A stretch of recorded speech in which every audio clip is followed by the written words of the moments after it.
Bonjour à tous, bonjour à toutes et bienvenue pour cette deuxième journée du Forum INCYBER ici au Grand Palais de Lille. Le Forum INCYBER qui est devenu un événement, vous le savez, absolument incontournable pour continuer à décrypter tous les enjeux liés à la cybersécurité et tous les défis aussi qui en découlent. Je m'appelle Julia Siguer, je suis journaliste à France 24 et je suis ravie de vous accompagner tout au long de ces 3 jours en compagnie de ma consoeur Charlotte Kahn. Alors on espère que vous avez apprécié les débats déjà ici sur scène avec notamment une table ronde animée par Charlotte justement sur la cybersécurité et la situation géopolitique actuelle. On continue les débats aujourd'hui avec un programme tout aussi riche. Absolument. Bonjour Julia, bonjour à tous. Bonjour à tous ceux et celles qui se trouvent dans cette salle et tous ceux qui nous regardent en ligne également. Et effectivement, hier, on a passé beaucoup de temps à explorer ce concept de la confiance. Bien sûr, on va continuer aujourd'hui avec un angle un petit peu différent, en effet. On va parler d'un actif qui est extrêmement précieux, surtout de nos jours. C'est la confiance, une fois de plus. Mais cette confiance, ce n'est pas une stratégie. Cette confiance, c'est la vérification qui est la stratégie, en fait. Donc voilà pourquoi cette deuxième journée sera consacrée en première partie au Zéro Trust et son principe fondamental, qui est bien sûr « Never trust, always verify ». Alors la promesse du Zéro Trust, bien sûr, c'est un monde où la confiance n'est jamais accordée a priori et par défaut. Non, c'est un monde où la confiance devient explicite, car prouvée tout le temps, et où chaque personne, chaque flux, chaque appareil est authentifié et fréquemment contrôlé.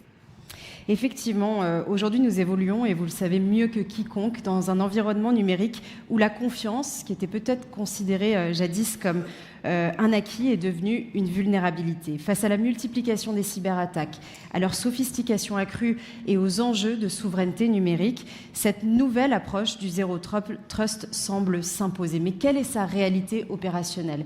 Comment est-ce que les entreprises peuvent aujourd'hui la mettre en place sans compromettre leur agilité? Et si nous devons désormais évoluer dans un monde numérique où la défiance est désormais la règle, alors comment pouvons-nous, de manière assez contradictoire, paradoxale, construire la confiance? Voici certaines des questions, de temps en temps complexes, que nous soumettrons à nos invités ici sur scène. Effectivement, des invités qui sont des experts, des décideurs, des entrepreneurs et des praticiens, forcément, de la cybersécurité. Nous aurons aujourd'hui encore une grande diversité d'intervenants du secteur public, privé, des agences, des institutions, des régulateurs, etc., qui viennent tous, bien sûr, avec une perspective différente du sujet. C'est la richesse, d'ailleurs, de ce forum, cette grande diversité de perspectives. Effectivement, et dans un instant d'ailleurs, nous accueillerons Vincent Strubel, le directeur de l'ANSSI, pour un discours très attendu. Nous aurons aussi la joie d'accueillir Joe Sullivan, ancien CSO de Uber, Cloudflare, et Facebook, ainsi que Stéphane Hadinger, le directeur des technologies d'AWS. Et je voudrais juste prendre un instant aussi pour, juste sur le côté de la salle, nous avons un dessinateur, le dessinateur du jour, Nicolas Caruso, qui est de retour cette année au FIC. Bonjour à toi, Nicolas, et bienvenue. Nicolas qui donc apportera une petite touche d'humour en projetant justement des dessins toujours très à propos, liés justement aux conversations qui ont lieu ici sur scène. Bonjour et bienvenue à toi, Nicolas. Merci, Julien. Alors, une séquence aussi un petit peu différente aujourd'hui pour les amateurs de science-fiction. Je suspecte qu'ils sont nombreux dans la salle. Vous allez certainement apprécier cette séquence cinéma où nous allons explorer la notion de Zéro Trust appliquée aux relations des humains avec le monde numérique. Je n'en dis pas plus pour le moment, ce sera à suivre en fin de matinée. Et nous souhaitons rappeler à notre auditoire en ligne que vous pouvez réagir en direct avec nous également. Et je vois que le général va nous rejoindre dans un instant pour annoncer, Julia, notre prochaine invité. Le général Vatin-Aguar, merci de l'accueillir. Merci à tous, excellente matinée. Monsieur le Premier ministre, mesdames et messieurs, chers amis, au nom de toute l'équipe du Forum INCYBER, je voudrais accueillir les nouveaux arrivants et puis accueillir également ceux qui étaient déjà présents hier. Je pense que vous avez vécu hier une très grande journée et croyez-moi, ça va continuer aujourd'hui et demain. Alors quand on s'intéresse à l'histoire de l'humanité, il y a plusieurs manières d'aborder les angles d'attaque, si je puis dire. Et il y en a un qui est tout à fait intéressant, c'est celui des flux. Les flux, d'abord des flux terrestres, puis les flux maritimes, les flux aériens, et puis les flux immatériels, ceux des données. Et à chaque fois qu'on a des flux, des mouvements, eh bien à la fois de l'espérance et aussi de l'inquiétude.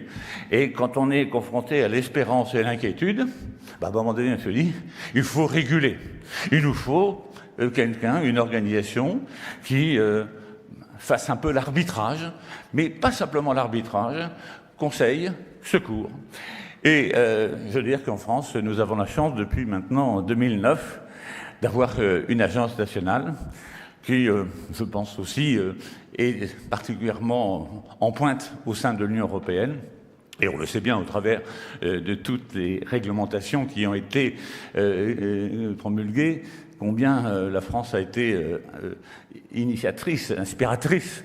Et cette agence créée en 2009, elle est finalement créée dans un même mouvement que celui qui a initié la création du Forum INCYBER en 2007.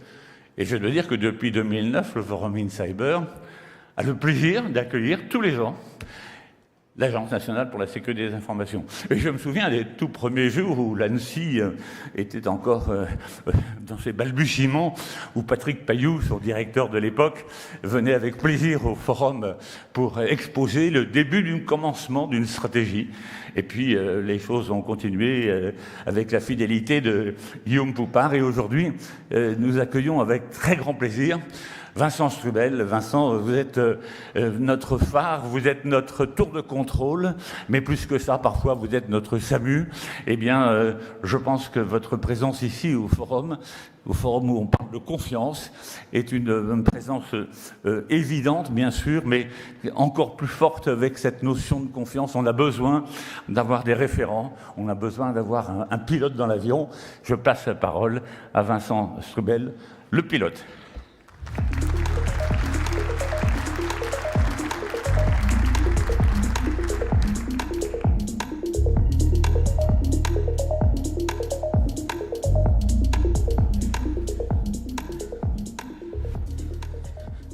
Merci mon général, bonjour à tous et à toutes. Un grand merci une fois de plus aux organisateurs du forum. Vous l'avez dit, on a toujours été là. C'est toujours un plaisir de retrouver ce merveilleux collectif.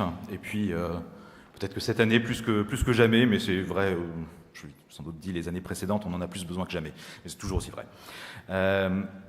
Alors je dois m'habituer à ne plus parler, avec un peu de regret, à ne plus parler des Jeux Olympiques et Paralympiques. Donc pour changer, je vais commencer par vous parler un peu de menaces. Parce que c'est finalement le fondement de tout ça. Je ne vais pas vous refaire le panorama de la menace qu'on a publié il y a 3 semaines, que je vous encourage à aller lire.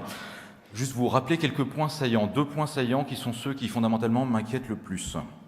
Le premier, c'est le phénomène nouveau lié aux vulnérabilités dans les équipements de sécurité de bordure. Ce n'est pas une référence à Tintin et au sceptre d'Autocar, c'est tous ces équipements qu'on trouve en bordure de nos systèmes d'information, les pare-feux, les VPN, etc., etc. En 2024, plus de la moitié des opérations de cyberdéfense de l'ANSSI, c'est-à-dire nos modes d'engagement les plus élevés, sont liés au départ à une vulnérabilité dans un de ces équipements. Je ne vais pas citer de marque, parce que je pense que tout le monde les a en tête, mais ça, d'abord, c'est moralement inacceptable, parce qu'on achète, souvent assez cher, des équipements de sécurité auxquels on fait confiance. Quand il se trouve être la porte d'entrée par laquelle viennent les attaquants, il y a quelque chose de surprenant. Je le dis comme ça parce qu'un directeur d'administration centrale, ça ne pousse pas un coup de gueule, mais fondamentalement, ça m'agace. C'est choquant, c'est inquiétant aussi, parce que c'est un phénomène qui est apparu assez brutalement, parce qu'on a en face de nous des adversaires qui sont très organisés.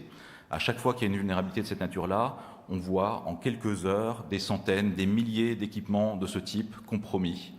Et ça, c'est que en France. Et ça se reproduit à l'identique un peu partout ailleurs. Donc ça nous donne beaucoup de boulot. Il y a un vrai risque d'être submergé par ce genre de choses. Donc, face à ça, il y a évidemment un effort à faire du côté des vendeurs de ce type d'équipement. Ils ont une responsabilité en la matière. C'est l'occasion peut-être de rappeler que l'ANSSI délivre des visas de sécurité, qu'il y a un certain nombre d'équipements de ce type-là qui bénéficient d'un visa de sécurité. Ce n'est pas un hasard si depuis des années on met le paquet dans ses visas sur la sécurité intrinsèque de ses produits. C'est parce qu'on sait que c'est peut-être des équipements critiques et des cibles naturelles pour les attaquants. Et c'est peut-être aussi l'occasion de rappeler un message plus fondamental, c'est qu'une fonction de sécurité, ça a plutôt vocation à être simple. Ça se prête bien à une citation de Saint-Exupéry qui pensait sans doute pas à la cybersécurité à l'époque, mais la perfection, c'est pas quand il n'y a plus rien à ajouter, c'est quand il n'y a plus rien à enlever. Et ça, c'est très vrai aussi pour une fonction de sécurité. C'est peut-être quelque chose à avoir en tête aussi, puisque j'ai cru comprendre qu'on parlait de Zéro Trust ce matin, ça s'applique aussi dans ce contexte-là. La complexité, ça n'a de sens que quand on est en mesure de la maîtriser. Et tout le monde n'est pas en capacité de maîtriser de la complexité d'une architecture Zéro Trust aujourd'hui.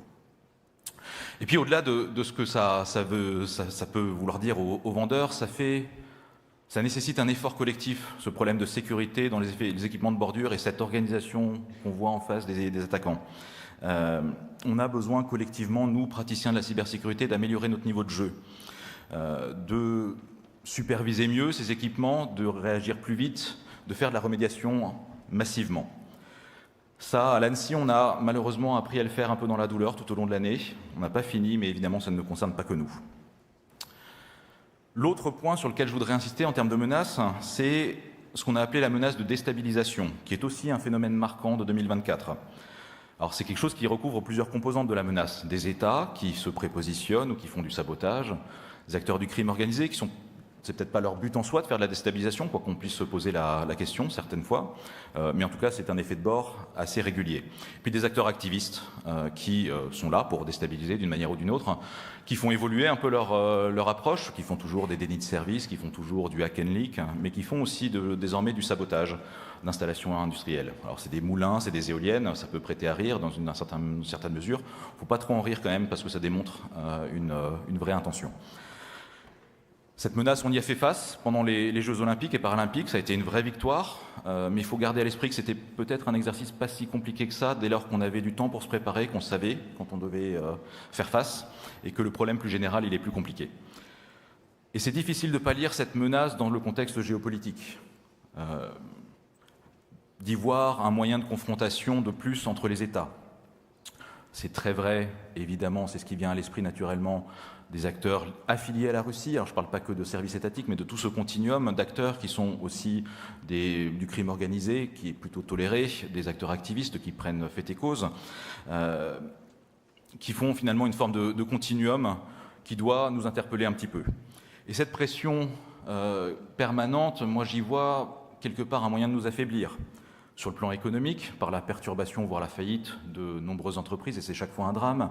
Sur le plan moral aussi, d'une certaine manière, quand ça sape la confiance qu'on peut avoir dans nos institutions, quand ça fait débat et ça entretient une forme d'anxiété. Quand ça nous rappelle aussi notre vulnérabilité, le fait que ça pourrait être pire, que tout ça pourrait se déchaîner tout au même moment, de manière très focalisée sur notre pays. Donc il y a là, fondamentalement, et je le dis pas à la légère, une menace latente qui peut porter atteinte à notre modèle fondamental de société. Face à cette menace, on a nous, collectifs des sachants de la cyber, une double responsabilité. Celle d'abord d'en parler clairement, de manière objective, pédagogue, pour éclairer sans exagération, sans minimisation ces enjeux, au profit de nos autorités politiques, mais plus généralement au profit de nos concitoyens, parce qu'on est dans un moment qui se prête à pas mal de fébrilité et d'irrationnel. Et puis il ne faut pas que en parler, évidemment. Il faut aussi agir. Et là, on a une deuxième responsabilité, c'est celle de relever collectivement notre niveau de résilience. De poursuivre les efforts sur les infrastructures critiques. Ça, on a la chance d'y avoir travaillé, et depuis un certain temps, depuis 2013 au moins. Mais il ne faut pas se laisser distancer, les attaquants, ils progressent. Celle-là, peut-être qu'elle doit se poser la question du Zéro Trust. Et puis d'étendre notre couverture à tous les autres, ceux qui n'ont pas été jusqu'à présent trop confrontés à cette menace, qui sont loin objectivement du Zéro Trust, c'est pas par ça qu'ils vont commencer, mais qui sont aussi des victimes récurrentes et qui par leur simple masse peuvent avoir un impact massif. Donc vis-à-vis de tout ça, évidemment, Nice 2 arrive à point nommé, et je parlerai non seulement de Nice 2, mais du projet de loi Résilience par lequel la France va transposer 3 directives européennes, REC, Nice 2 et DORA, parce que finalement tout ça est très cohérent, on y voit un tout cohérent et c'est comme ça qu'on va le porter. C'est pas un hasard si on l'a appelé résilience, c'est pas juste un terme à la mode, c'est un vrai enjeu et c'est un vrai levier pour nous, pour étendre cette résilience collective. C'est quelque chose dont on parle depuis un petit moment, mais qui entre dans le concret. Ça a été voté au Sénat il y a 3 semaines. Ça va commencer à être examiné à l'Assemblée nationale. Ce texte, ces nouvelles règles, je rappellerai d'abord que c'est une nécessité. Elles répondent à une menace qui était apparente en 2022 et qui n'a fait que se confirmer année après année, et tout particulièrement en 2024. Et je vous révélerai pas un secret en vous disant que 2025 commence pareil que 2024, peut-être en pire. Donc on a cet enjeu, cette nécessité de répondre à cette menace. Mais au-delà de la nécessité, c'est une opportunité, ce texte sur la résilience, à plusieurs titres. C'est l'occasion de parler de cybersécurité à ces petites structures qui sont loin du sujet, de leur en parler avant que les attaquants, d'une certaine manière, ne leur en parlent d'une manière beaucoup plus désagréable. Le débat parlementaire sur un sujet comme ça, c'est très bien. Non seulement ça améliore le texte, mais ça met en lumière ces sujets-là. Et je remercie sincèrement tant la ministre Clara Chapaz que les parlementaires, les sénateurs de la commission spéciale, toutes les fédérations qui se sont mobilisées autour de ce texte et qui ont animé ce débat et qui va se poursuivre. C'est l'opportunité aussi, ce texte, de fixer un cadre de référence. Alors je sais que la régulation, ce n'est pas le sujet le plus à la mode. Il faut évidemment se méfier de l'excès de règles. Mais dans ce sujet-là, pour les entités qui sont concernées par Nice 2 en particulier, la réalité aujourd'hui, c'est qu'il n'y a aucune règle. Il y a la loi de la jungle. Et donc, en fixant ce cadre de référence, on fait plusieurs choses utiles. On dit à ces entités quoi faire, déjà, parce que c'est pas tout de vouloir faire quelque chose, il faut savoir quoi faire. On fixe en miroir une forme de limite de responsabilité. Et ça, je pense que c'est particulièrement important alors qu'on voit se multiplier des procès entre acteurs économiques à mesure que les cyberattaques perturbent les chaînes de valeur. Donc on fixe un cadre de référence qui va aussi servir à fixer les règles en la matière. Et puis, moi, je formule l'espoir que ce cadre de référence y serve bien au-delà de la régulation, qu'il inspire d'autres, les entités non régulées, parce qu'elles seront, là encore, l'écrasante majorité, c'est même pas avec quelques milliers d'entités régulées par Nice 2 qu'on va épuiser le sujet, que ça puisse inspirer aussi les autres acteurs qui se préoccupent du risque, les assureurs, les banques, les investisseurs. Tout cela, ils doivent se préoccuper du risque cyber, autant qu'on le fasse avec un cadre unifié et de référence plutôt que multiplier les actions. Et puis, c'est une opportunité pour nous, et c'est très important, d'adapter nos modes d'action, de trouver des solutions qui marchent pour ces petites structures, parce que c'est évidemment pas les mêmes solutions que celles qu'on a déployées pour des opérateurs d'importance vitale. C'est un virage qu'on s'efforce de prendre à l'ANSSI depuis des années et ça va continuer. On le fait en adaptant nos cadres de prestataires, par exemple, de prestataires qualifiés, pour les rendre plus efficaces, ouverts à des prestations moins exigeantes. On le fait par des guides, par des services nouveaux qu'on crée au profit de ces petites structures, mon service sécurisé, mon aide cyber, par exemple. On le fait dans les exercices. Je vous invite à vous inscrire à l'exercice Rempart 2025 qui aura lieu à l'automne, dont le guichet d'inscription vient d'ouvrir, parce que c'est une manière de travailler à ce sujet-là à l'échelle massive. Et puis on le fait, c'est très important, en travaillant la lisibilité de nos dispositifs. Alors, je pense qu'il y a un certain nombre de RSSI, d'opérateurs d'importance vitale qui nous écoutent. Ils sont habitués à l'esthétique particulière du site web de l'ANSSI, à cette espèce de ruche de recommandations, d'outils, etc. qu'on y trouve.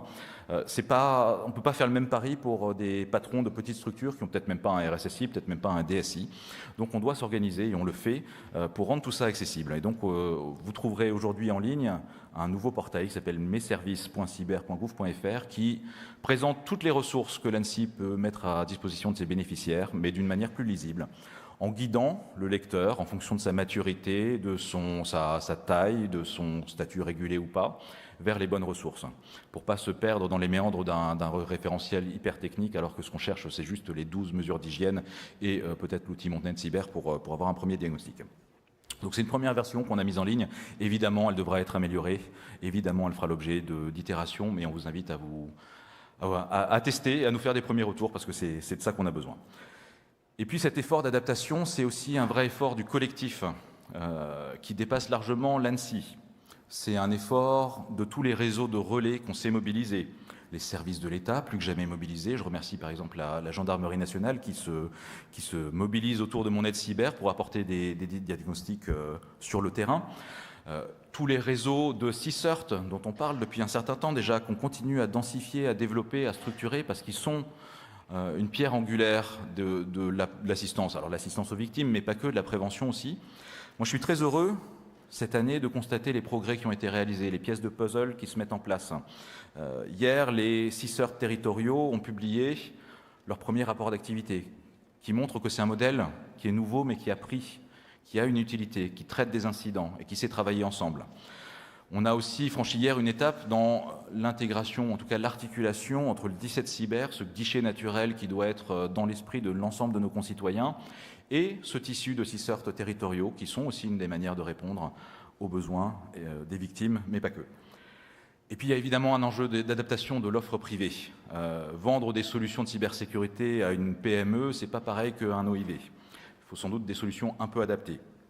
Et pour ça, on a une chance énorme en France d'avoir un outil qui fait ça très bien. Le réseau des campus cyber, le campus cyber national, les campus cyber régionaux, qui ont un rôle clé à jouer dans cette adaptation de l'offre de sécurité aux plus petites structures.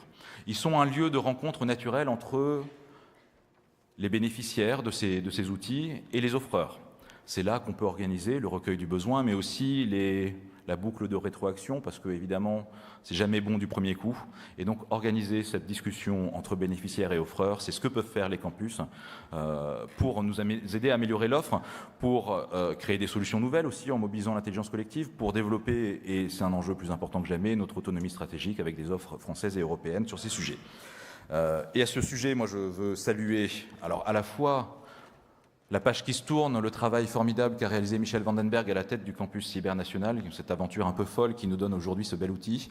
Et puis féliciter Geoffrey Célestin Urbain qui va ouvrir le 2e chapitre de cette aventure. Je sais qu'il a tous ces enjeux bien en tête et à cœur. Je sais que je peux lui faire confiance pour les prendre en compte et faire fonctionner ce modèle et cette intelligence collective. Donc Nice 2, la résilience, alors on voit beaucoup la contrainte, mais c'est surtout une opportunité. Là encore, je le répète, c'est une opportunité pour nos petites structures qui vont pouvoir se faire aider pour prendre un coup d'avance sur les attaquants. Et pour nos offreurs, ils sont, je pense, assez nombreux sur le salon, les offreurs français et européens en particulier, qui voient s'ouvrir un marché énorme, mais aussi l'occasion d'améliorer leur offre. Donc à nous tous et toutes de saisir cette opportunité. Et puis en prenant un peu de recul, il n'y a pas que Nice 2, même si ça nous occupe beaucoup en ce moment, il n'y a pas que la loi résilience. Il y a d'autres opportunités à saisir dans le cadre européen de cybersécurité. Et il y en a d'autres à construire. Il faut qu'on s'organise pour créer les opportunités de demain. En quelques mots, dans les opportunités qui existent déjà, il y a évidemment Nice 2, j'en ai parlé, et les directives, il y a le cadre de certification aussi. Et je suis très heureux, ça tombe bien, ce n'est pas un hasard total, d'avoir pu signer en début de semaine les tout premiers certificats de cybersécurité établis au nom du schéma de certification européen EUCC. C'est une première pour l'ANSSI, mais c'est une première en Europe aussi.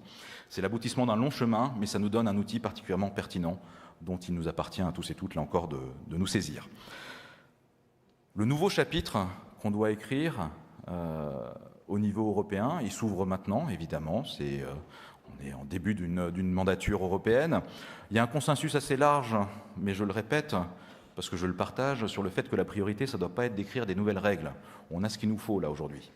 Mais de se concentrer sur l'implémentation, la mise en œuvre de ce qui existe, l'accompagnement des acteurs. Et pour ça, il y a plusieurs chantiers qui sont importants, qu'il faut qu'on suive collectivement. Le premier, c'est le soutien aux filières industrielles, à l'innovation. Ça va s'articuler notamment autour d'un programme qui est Digital Europe, qui s'ouvre pour 2025-2027, qui va lancer ses premiers appels à projets probablement au 2e semestre. L'ANSSI, elle aura un rôle majeur à jouer là-dedans. On est le centre national de compétences cyber qui intervient dans le réseau des centres de compétences cyber européens, qui a vocation à veiller à ce que ce soutien à la recherche soit efficace dans le domaine cyber. Donc on est à votre écoute dès à présent pour anticiper ces appels à projets, pour recueillir les bonnes idées, les besoins. L'équipe Centre de compétences cyber est présente sur notre stand. N'hésitez pas à passer les voir parce que il faut se projeter là-dedans dès à présent. Deuxième chantier majeur, vous l'avez peut-être en tête, c'est le CRA, le Cyber Resilience Act. C'est une autre pièce essentielle du passage à l'échelle, du changement d'échelle. C'est l'occasion de fixer pour la première fois des obligations pour les fournisseurs de produits numériques, pour les vendeurs. Des obligations qui tiennent à la conception sécurisée de leurs produits, mais aussi à la gestion de leur vulnérabilité, de leur cycle de vie. Je ne me sens pas obligé de faire le lien avec ce que je disais précédemment sur les équipements de sécurité de bordure. Je pense que vous pouvez le faire assez naturellement, mais il n'y a pas que ça. Il y a surtout, pour mettre en œuvre ce nouveau règlement, un énorme travail qui reste de standardisation. Alors, ce n'est pas ce qu'il y a de plus rigolo à faire, la standardisation, mais on a absolument besoin de se mobiliser, et là encore collectivement, pour apporter notre regard, notre expérience en matière de cybersécurité, pour faire en sorte que ce règlement il soit pragmatique, mais utile.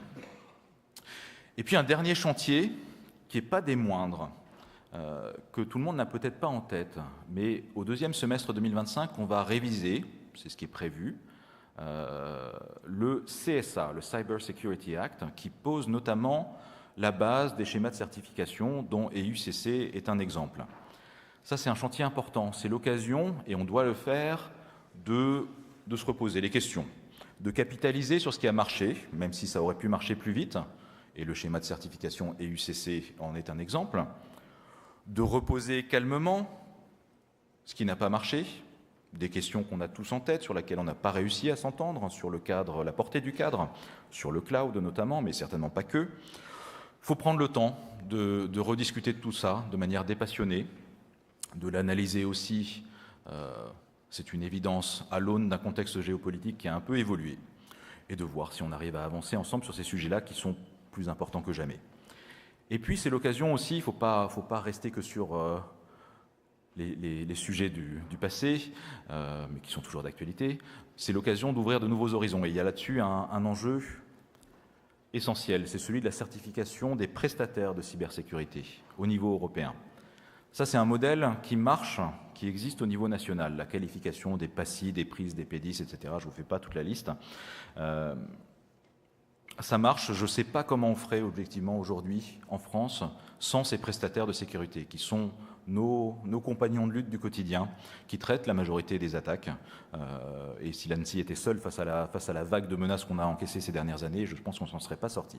Donc ça marche au niveau national, ça aurait évidemment beaucoup plus de sens au niveau européen, donc c'est quelque chose dans lequel on va s'investir. Ça répond en plus à un besoin qui est tout aussi essentiel, qui est celui d'une réserve, d'une forme de solidarité européenne, d'une capacité à s'entraider entre États membres, et ça passe aussi par le secteur privé et par des prestataires qualifiés. Donc je vois le compteur qui se rapproche de zéro, donc je vais m'arrêter là dans cette liste de chantiers à ouvrir et à réouvrir. Je n'ai même pas parlé d'IA ni de crypto post-quantique, là aussi c'est des sujets importants, mais j'essaie de varier un peu. Pour tout dire, c'est un peu intimidant, tous ces chantiers qu'il faut ouvrir, toutes ces tâches qu'on a devant nous. C'est intimidant par la variété des sujets. C'est finalement très cohérent, très complémentaire. Il n'y a pas des choses sur lesquelles on peut faire l'impasse dans tout ça, hein, franchement, même si on pourrait en avoir envie. Moi, ça m'amène à dire que l'année 2025 et les années suivantes, elles vont sans doute être plus compliquées que l'année 2024, où finalement, alors c'est peut-être un petit biais personnel, beaucoup de choses se résumaient à réussir les JO ou changer de métier. Donc là, on a un peu plus de chantiers variés. Mais moi, je suis confiant. J'ai dit que je parlais plus des JO, mais j'arrive pas à m'empêcher de rappeler qu'on a fait des miracles collectivement sur les Jeux Olympiques et Paralympiques.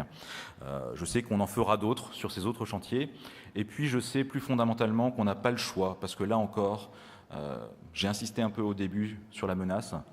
On est sur un enjeu de protection de nos intérêts les plus fondamentaux et on est sur un enjeu sur lequel on n'a pas le droit à l'échec. Merci beaucoup et à très bientôt pour travailler sur tous ces sujets.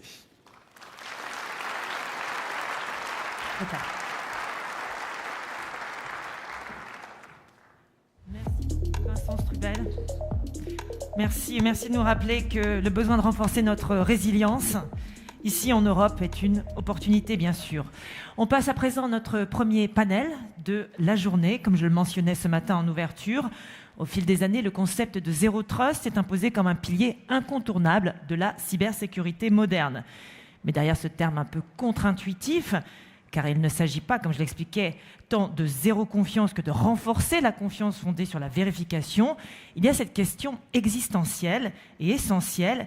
Quelle est aujourd'hui la réalité de ce modèle sur le terrain et surtout comment passer du concept à la mise en œuvre concrète dans les organisations. Pour en parler, j'ai le grand plaisir d'accueillir 3 intervenants experts du sujet que j'invite à me rejoindre tout de suite sur scène. Merci.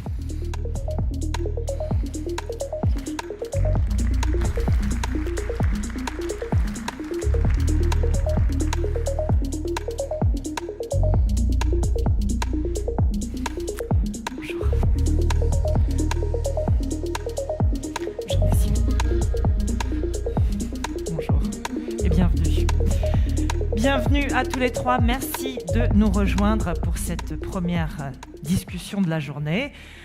J'ai le plaisir d'avoir à mes côtés aujourd'hui Jean-Noël de Galzin, comme hier d'ailleurs. Jean-Noël de Galzin qui est président d'Au-delà.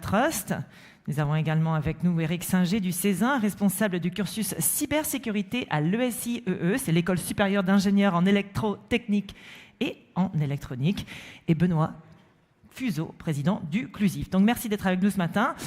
Alors, dans un premier temps, je vais vous demander tous de partager avec nous votre vision du Zéro Trust. Et dans un deuxième, on va voir concrètement comment on le déploie dans les organisations, puisque c'est le thème, bien sûr, de notre discussion ici. Alors, on va commencer par vous, Éric Singer, si vous voulez bien, puisque vous avez interrogé les RSSI du Césin sur leur définition du Zéro Trust. Alors, quels sont les résultats? Quelles sont leurs définitions? Bonjour à tous et merci de nous accueillir. Et c'est un honneur de partager le retour d'expérience des membres du Césin. Nous avons fait donc depuis décembre, nous avons travaillé d'arrache-pied sur un livre blanc sur le Zéro Trust. Donc on a travaillé avec Clésia, avec Kering, avec Schneider Electric, avec des membres de l'Assemblée nationale, merci, avec Avril, Servier, Microsoft, La Poste, un des nombreux participants justement pour rédiger ce livre blanc. Et nous avons travaillé sur les étapes clés de mise en œuvre du Zéro Trust dans les entreprises. De la compréhension de ce que c'est ce concept, qui est difficile et pas souvent compréhensible. On pourrait penser que c'est un buzzword, mais quelle est vraiment la réalité pragmatique de la mise en œuvre du Zéro Trust? Le deuxième aspect, c'est vraiment savoir comment on le met en œuvre dans les entreprises, et peut-être aussi les retours d'expérience et comment faire que le Zéro Trust soit un succès, non pas simplement pour l'aspect informatique, mais aussi pour l'entreprise globalement, et comment communiquer ça au COMEX. Et donc, tout ça, l'ensemble de ces informations sont présentées dans ce livre blanc, comme on dit. Et donc, pour parler un peu justement du Zéro Trust, qu'est-ce que c'est et quels sont les éléments clés peut-être de succès, dire d'abord dans un premier temps que le Zéro Trust, souvent, par de nombreuses personnes, c'est un terme anxiogène. On parle de zéro confiance. Pourquoi je ferais quelque chose de zéro confiance plutôt de faire quelque chose, apporter de la valeur, de la confiance à l'entreprise. Et souvent, on m'a dit ça. Et donc, dans le livre blanc, on a parlé plutôt de sécurité, de confiance contextuelle. Donc de contextual trust, qui permet justement d'adapter les mesures de sécurité en fonction du contexte organisationnel, technologique et de maturité des entreprises. Donc ça, c'est une première chose. C'est vrai, il y a des difficultés, des freins à l'adoption du Zéro Trust, le poids de l'existant, le legacy, comme on l'appelle, avec beaucoup de systèmes que l'on ne connaît pas. Et la première chose dans le Zéro Trust, c'est identifier ce qui n'est pas connu. Le deuxième aspect, c'est vraiment la gestion du changement aussi, des administrateurs, des informaticiens, mais de l'organisation pour simplement accepter le multifactor authentication, par exemple, simplement s'authentifier avec son téléphone. Dans certaines entreprises, certaines personnes sont vraiment réluctantes à faire ça. En définitive, et en conclusion, on a fait ça un questionnaire et on a interviewé plus de 1000 membres du Césin. Et parmi ces 1000 membres, plus de 200 personnes ont répondu et 60% des répondants ont dit qu'ils ont déployé des briques du Zéro Trust. Donc l'adoption est en cours, donc plus de 60%. 20% n'ont rien fait ou commencent à se poser des questions. Et 15% ont commencé à mettre certaines briques. Et donc on va peut-être continuer à discuter de ces briques dans les prochaines minutes. Merci beaucoup, Éric Singer, pour ces premiers enseignements ou ces premiers éclairages sur le Zéro Trust. C'est un terme, comme je le disais, un peu contre-intuitif, voire un peu malheureux, finalement. Alors, vous aussi, Jean-Noël de Galzin, vous publiez un livre blanc à l'occasion du Forum INCYBER. Quels en sont les principaux enseignements et quelle est votre vision du sujet actuellement? Alors, je ne vais pas revenir sur la vision technique. Je pense que Éric et Benoît sont mieux placés que moi encore pour en parler. Non, je dirais que Zéro Trust, c'est une stratégie de mise en place d'une politique de cybersécurité qui va, alors on dit un terme malheureux, c'est comme toute phrase sortie de son contexte, en fait. Le Zéro Trust, ça part du principe qu'on est tous interconnectés au même réseau, les humains, les machines, demain tous les agents d'intelligence artificielle, les objets connectés. Et on est tous interconnectés au même réseau, et donc il y a des choses qui existent, c'est le legacy. Il y a des choses qui sont précieuses, ce sont les données, c'est la résilience. Tout ça doit fonctionner en permanence. Et donc, il s'agit de mettre finalement en place une stratégie qui vise à dire que chaque personne, chaque machine, chaque objet représente une menace pour l'ensemble du réseau, que nous partageons tous. Et à partir de là, cette stratégie Zéro Trust, elle va être propre évidemment à chaque organisation, en fonction de son métier. Beaucoup de collaboration avec les métiers dans le Zéro Trust. Un gros travail de collaboration, d'ailleurs ça a été dit avant par Vincent Strubel. Effectivement, c'est important dans Zéro Trust que ça repose sur la collaboration. C'est une idée aussi qu'on va adapter en permanence sa stratégie de cybersécurité justement en fonction de ses impératifs, de son besoin, de son métier. Faire attention parce que, comme le subodoré quelque part Eric, le Zéro Trust, ce n'est pas une stratégie absolue.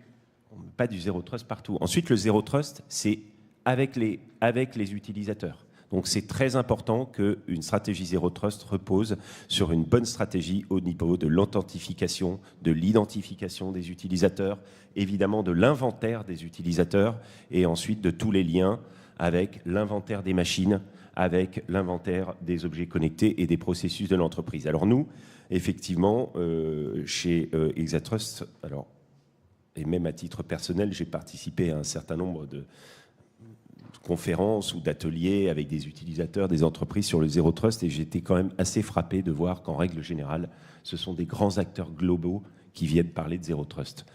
Or, moi, je pars du principe qu'un grand acteur global qui fait tout est à la base quelque chose qu'on peut... qui est incohérent avec l'approche Zéro Trust. Voilà. L'approche Zéro Trust, c'est une approche dans laquelle il faut évidemment mettre en place cette stratégie, comme je l'évoquais, et travailler sur une architecture, et ensuite on va travailler avec des offreurs, on va travailler avec des aides en service, etc. Et donc ça s'appuie sur un écosystème de fournisseurs. Et donc nous, on est parti du principe chez Exatrust qu'il existait un très grand nombre de solutions techniques, il existe un très grand nombre d'offreurs en France, en Europe, qui sont capables de permettre à des organisations de les accompagner pour un déploiement dans une petite entité ou dans une entité globale, mondiale, à partir de solutions donc souveraines. Voilà. Et donc c'est ça l'idée de notre livre blanc, c'est de permettre d'attaquer le sujet, de travailler sur le sujet, de s'informer sur ce sujet, sur l'écosystème de fournisseurs qui existe, avec une petite dimension en plus, j'imagine on reviendra après, c'est la protection des données. Absolument. Il est temps à présent d'écouter le point de vue du clusif, bien sûr, avec vous, Benoît Fuseau. Alors, qu'est-ce que vous avez identifié comme les points clés du Zéro Trust? Et selon vous, quels en sont les principaux piliers? Alors nous, on a été peut-être un peu en avance de phase parce que nous, on a fait un livre blanc, un livrable en octobre 2023, donc voilà, qui donnait aussi déjà un premier éclairage et qui reprend les choses. Et quand on reparle de technologie et ce que vous parlez, et quand j'entends les derniers chiffres que 20%, en fait, je pense que c'est un problème de méconnaissance. On a tous de l'authentification forte sur nos systèmes, donc on a commencé déjà ces piliers sur le Zéro Trust. Vous parliez des piliers, je pense qu'un des piliers principaux, et Jean-Noël l'a très bien dit, sur la partie métier, c'est la partie gouvernance. En fait, on ne parle pas que de technologie, mais aussi de la mise en place, de l'intégration des métiers, de développement, du changement de façon de penser ces applications, de l'accès à ces données. Et moi, je suis toujours, on en a parlé un petit peu, Laure, je vais regretter justement ce terme, et vous l'avez évoqué, et on voit bien qu'on essaye de le transformer en côté positif. Pendant très longtemps, on a parlé de confiance, on parle encore de confiance, on parle de souveraineté. Et aujourd'hui, de parler de ce concept de Zéro Trust, Zéro Confiance à nos dirigeants, je suis toujours un peu gêné. Et donc, j'espère qu'on va pouvoir faire évoluer, puisqu'on est bien d'accord sur le concept principal. On est tous d'accord. Et on le voit bien avec ce que disait Vincent Strubel juste avant, avec l'opportunité de Nice 2. Moi aussi, je considère que c'est une belle opportunité et que ça va donner une ligne directrice. Et il y a un point clé qui a été remis dans le Zéro Trust, c'est la transformation vers le cloud et l'identité. Moi, je pensais que l'identité, c'était pas un sujet. On parle du mot de passe, etc. Bah si, là, dans ce concept-là, le principe et le pilier principal, c'est l'identité, l'identification pour qui accède aux données. Et je pense que c'est ça qu'il faut bien comprendre dans ce concept. Et je pense que les trois publications sont très complémentaires. On est un peu revenu sur l'historique. Le Zéro Trust, ça existe depuis les années 2000. Donc, c'est pas quelque chose de nouveau. Ce qui a été remis au goût du jour, c'est surtout l'arrivée et la transformation vers le cloud. Mais cette notion de sécurisation, d'accès à la donnée, le cœur du business, c'est ça que c'est revenu, quoi. Voilà. Bon, alors pour passer du concept à la pratique, puisqu'on vous l'a promis, c'est l'intitulé de ce panel, Éric Singer, où en est-on de l'état d'adoption en fait de ce modèle Zéro Trust? Et puis quels sont les principaux défis, peut-être les obstacles à sa bonne mise en œuvre? On en a parlé un peu des obstacles au préalable. C'est vraiment cette histoire de peut-être de legacy, d'opposition. On a parlé justement de gestion du changement. Mais peut-être on pourrait revenir sur les principes clés du Zéro Trust. On n'a pas parlé. C'est vrai, on n'a pas parlé du modèle avant de Château Fort. Et en fait, le Zéro Trust, c'est sortir de ce modèle de château fort pour aller vers un modèle plutôt de hub d'aéroport. C'est-à-dire on fait de la sécurité en fonction du contexte, en fonction de qui on est, où on est, qu'est-ce qu'on fait au moment précis. Et c'est vrai, on ne va pas donner les mêmes accès à quelqu'un qui accède à l'information d'un web café avec son téléphone ou avec un ordinateur public, qu'une personne avec un ordinateur renforcé au sein du Graal des Graals du système d'information qui utilise une information et un système d'information critique. C'est vrai que les contrôles ne vont pas être les mêmes. Et le Zéro Trust, justement, c'est conglomérat d'aspects. Et donc, quelles sont peut-être les limites et les freins? C'est peut-être pouvoir assembler l'ensemble de ces technologies. Et donc là, maintenant, on est dans un système, et je pense, Benoît, tu l'as dit, où maintenant on a une adoption de technologies qui est assez mature, ou ça peut être mature, et donc on peut permettre l'automatisation ou l'orchestration des informations qui nous permettent d'adopter le Zéro Trust de manière plus en confiance dans les entreprises. Mais qui dit confiance, peut-être on va en parler, c'est aussi adresser ça au niveau du COMEX. Et le COMEX, c'est un sujet aussi très important pour que ça soit compréhensible au bon niveau. Donc peut-être on en parlera après. Absolument. Benoît Fuseau, selon vous, quelles sont les clés de la réussite de cette approche Zéro Trust? On a évoqué le fait d'en parler au COMEX, par exemple, et un peu plus tôt, vous évoquiez l'importance de la gouvernance dans le processus. Et un élément important également, c'est le ROI, bien sûr. Aspect un peu plus commercial, business. Oui, je pense qu'aujourd'hui, cette notion...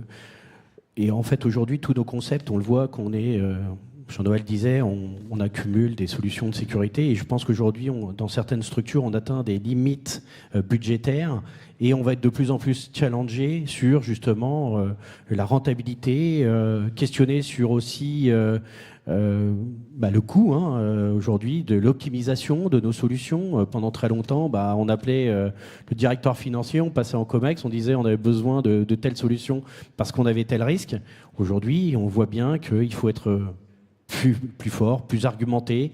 Et je pense qu'encore une fois, ces livres blancs apportent justement un éclairage sur les solutions, la vulgarisation. Pour passer un COMEX, si on commence à dire je veux mettre en place du Zéro Trust, je ne suis pas sûr qu'on obtienne 3 millions de budget tout de suite, quoi. Voilà, donc je pense qu'il y a une explication, et une explication avec un aspect financier sur lequel on est de plus en plus attendu et sur lequel je pense qu'il va falloir se préparer. On le voit avec les législations, il y a des opportunités qui s'ouvrent, il ne faut pas qu'on les rate, il faut qu'on soit audible et compréhensible par justement l'ensemble de nos comités de direction, mais pas que. Moi, je dirais aussi les chefs de projet, tous ceux qui travaillent sur les applications, la construction des applications, et qui sont des moteurs et qui peuvent orienter les choix stratégiques. On parle tout le temps de cybersécurité et dans de nombreuses sociétés, et je pense que là, les attaques, les incidents sont de plus en plus nombreux et on ne peut plus le nier. Mais objectivement, qu'est-ce qui vraiment change dans les entreprises ? Le CLUSIF a fait lors du panorama un petit constat. 272 millions de données sur des entreprises françaises ont fuité en 2024. Je pense que c'est des chiffres qui interrogent. Et maintenant, il faut vraiment, comme l'a dit Vincent, qu'on se mette en marche pour faire avancer les choses. Voilà. Jean-Noël, très brièvement, on va parler quand même aussi de la technologie, forcément. Elle importe, elle est même essentielle dans le processus, avoir les bonnes briques technologiques. Vous évoquiez également quand même les compétences, avoir les bons talents et les faire grandir, bien sûr, au sein de l'entreprise. Ça, c'est clé aussi, bien sûr. Oui, c'est un principe de gestion du risque assez basique. Donc, il faut toujours accompagner ce travail d'une montée en compétences des différentes équipes, à la fois les équipes informatiques, les équipes cyber, mais aussi les utilisateurs, sensibiliser sur ces sujets, parce que le comportemental fait partie des risques qui pèsent justement sur les données ou sur la résilience de certains systèmes. C'est d'ailleurs pourquoi aujourd'hui on parle énormément de technologies d'anticipation des risques au niveau du comportement des utilisateurs. On parle par exemple d'ITDR aussi, c'est-à-dire d'appliquer des technologies qui vont être capables de détecter des comportements anormaux ou des faits anormaux et pouvoir les remonter en temps réel. À partir du moment où on a l'inventaire de ces utilisateurs et l'inventaire de l'ensemble de ces outils industriels ou de ces objets. Donc je crois que c'est effectivement un principe de stratégie globale qu'il faut bien gouverner. Moi j'étais au Gartner la semaine dernière, c'était très intéressant, il y a eu tout un panel sur toute une keynote sur le futur de l'identité et sur Zéro Trust. Et je pense que ce que tu disais tout à l'heure sur le ROI me paraît essentiel. On a tous, il y a eu des différentes stratégies. La stratégie direct to cloud, full cloud, c'est une stratégie depuis une dizaine d'années qui a été dans beaucoup d'entreprises. Aujourd'hui, on s'aperçoit que cette stratégie qui est censée faire des économies, finalement, finit par coûter de plus en plus de ressources et enferme un certain nombre d'organisations dans un seul fournisseur. Donc moi, je suis là pour montrer qu'avec Exatrust, autour de 35-40 offreurs, on peut bâtir une stratégie dans laquelle on va peut-être se focaliser non pas sur la solution qui fait tout, mais essayer de capter les solutions en fonction de ses propres besoins et toujours de garder en réserve l'idée qu'à la vitesse où va l'innovation, il faut peut-être consacrer une part de son budget exactement là où on en a besoin et se garder des réserves pour les innovations qui arrivent. On va capitaliser autour de son socle Zéro Trust et on va rajouter au fur et à mesure des nouvelles fonctionnalités, des nouveaux logiciels, des nouvelles solutions qui sont amenées par des startups, par des par des entreprises qui naissent et qui viennent apporter ces technologies dont on peut avoir besoin pour plus de mobilité, d'agilité, de sécurité. Voilà, donc le Zéro Trust, c'est aussi en avoir sous le pied, en garder sous le pied pour l'avenir. Et donc, je vous invite à venir regarder ce livre blanc qui est en plus très court. Hein, ça ne prendra pas beaucoup de temps. Oui, effectivement, un format voilà. Simple, c'est un compagnon court, du RSSI. Facile à digérer. Merci beaucoup. Pour conclure, je propose de jeter en fait un rapide coup d'œil en fait au croquis qui a été fait par Nicolas, notre illustrateur. Voilà, sur ce concept Zéro Trust, quelle vision. Éric Singer, un travail d'arrache-pied, bien sûr, un processus. Jean-Noël de Galzin, c'est une stratégie adaptable.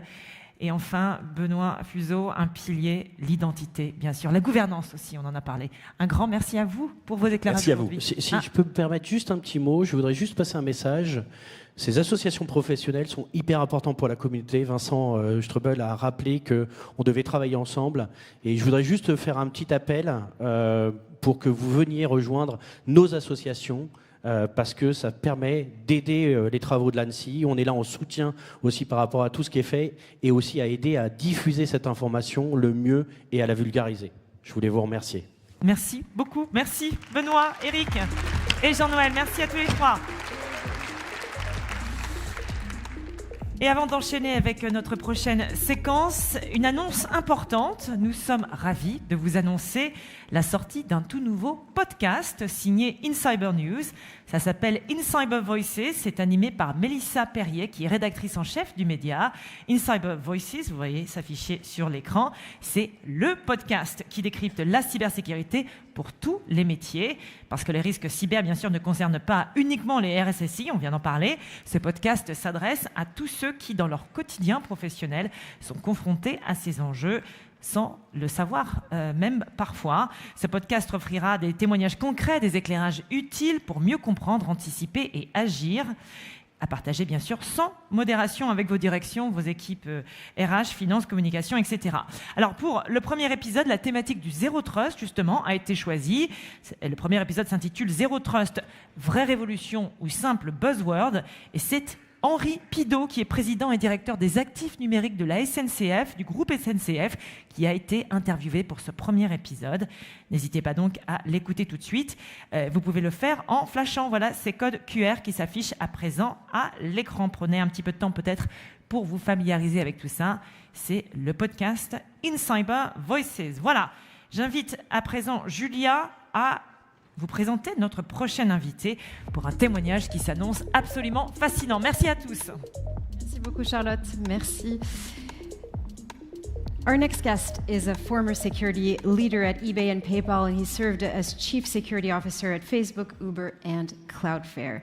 Today, he leads his very own security consulting firm and is known worldwide for his prominent role in shaping how companies handle cybersecurity incidents, including a legal case that you may recall, stemming from a 2016 security incident at Uber that raised complex questions. Questions about corporate disclosure obligations, the liability of CISOs, but also the responsibility of company leadership in security breaches. In his keynote address, Joe Sullivan will share first-hand insight into how the role of security leadership has evolved. He'll spotlight the emerging risks that demand our attention, but also the opportunities that today's and tomorrow's security leaders must seize. Ladies and gentlemen, please give a warm round of applause to Joe Sullivan.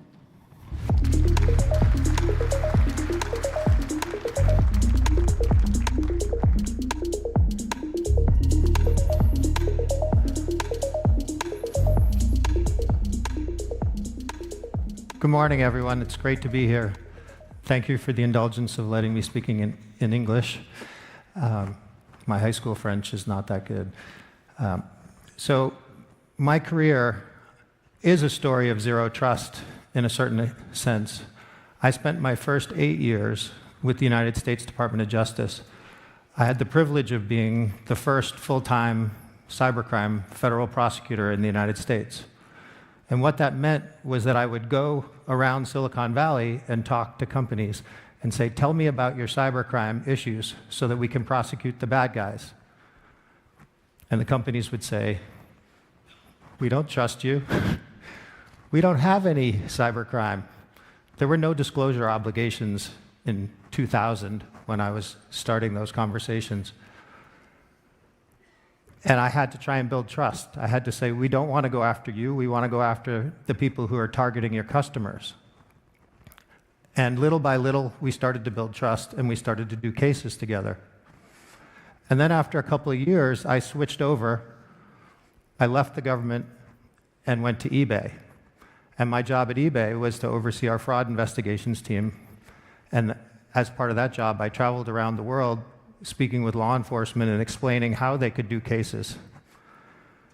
Believe me when I tell you, showing up at police stations in 2002 and saying, hey, I'm here from eBay, I would like to talk to you about cybercrime and we could use your help, there was not a lot of trust.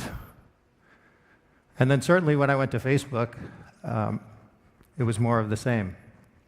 But my job inside these companies was always to try and build bridges between the public and private sector.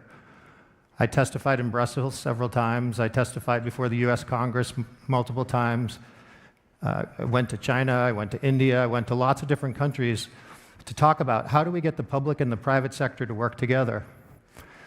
Because something I came to understand pretty quickly was that cybercrime is different from all other types of crime in one way. Most of the data that's needed to hold people accountable for when they do bad things on the internet resides in the hands of the private companies. And we want it that way. We don't want our governments to have direct access to all of that data because of personal privacy. And so because of our privacy principles, we have this tension when it comes to cybersecurity that makes all of our jobs harder. We have to work together between the public and the private sector, and yet there's not a lot of trust. In 2016, President Obama in the United States appointed me to his Presidential Commission on Cybersecurity, and we tried to tackle this. And we continue to push to develop rules to allow the private and public sector to work together. But the laws are still evolving quickly, but not quickly enough, because technology is evolving even faster. So I'm going to tell you a story of something that I obviously regret very much, a situation when I was at Uber. What I found was that there was no trust. Over the course of my career, I've mentored a lot of security leaders around the world. And I used to get phone calls, and they would say, "Joe, will you help me prepare? I have an interview to become a Chief Information Security Officer, and I want to know how to do it well.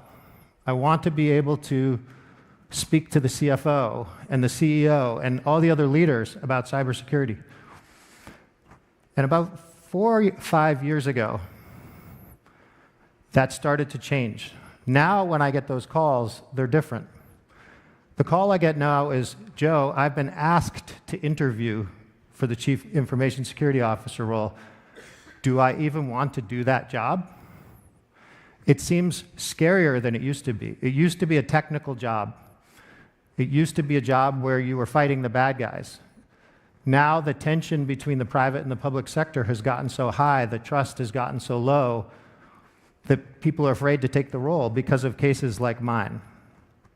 So in some ways, I've spent my whole career trying to get the public and private sector to work together, and I've become the opposite, the poster child of the public and private sector not working together.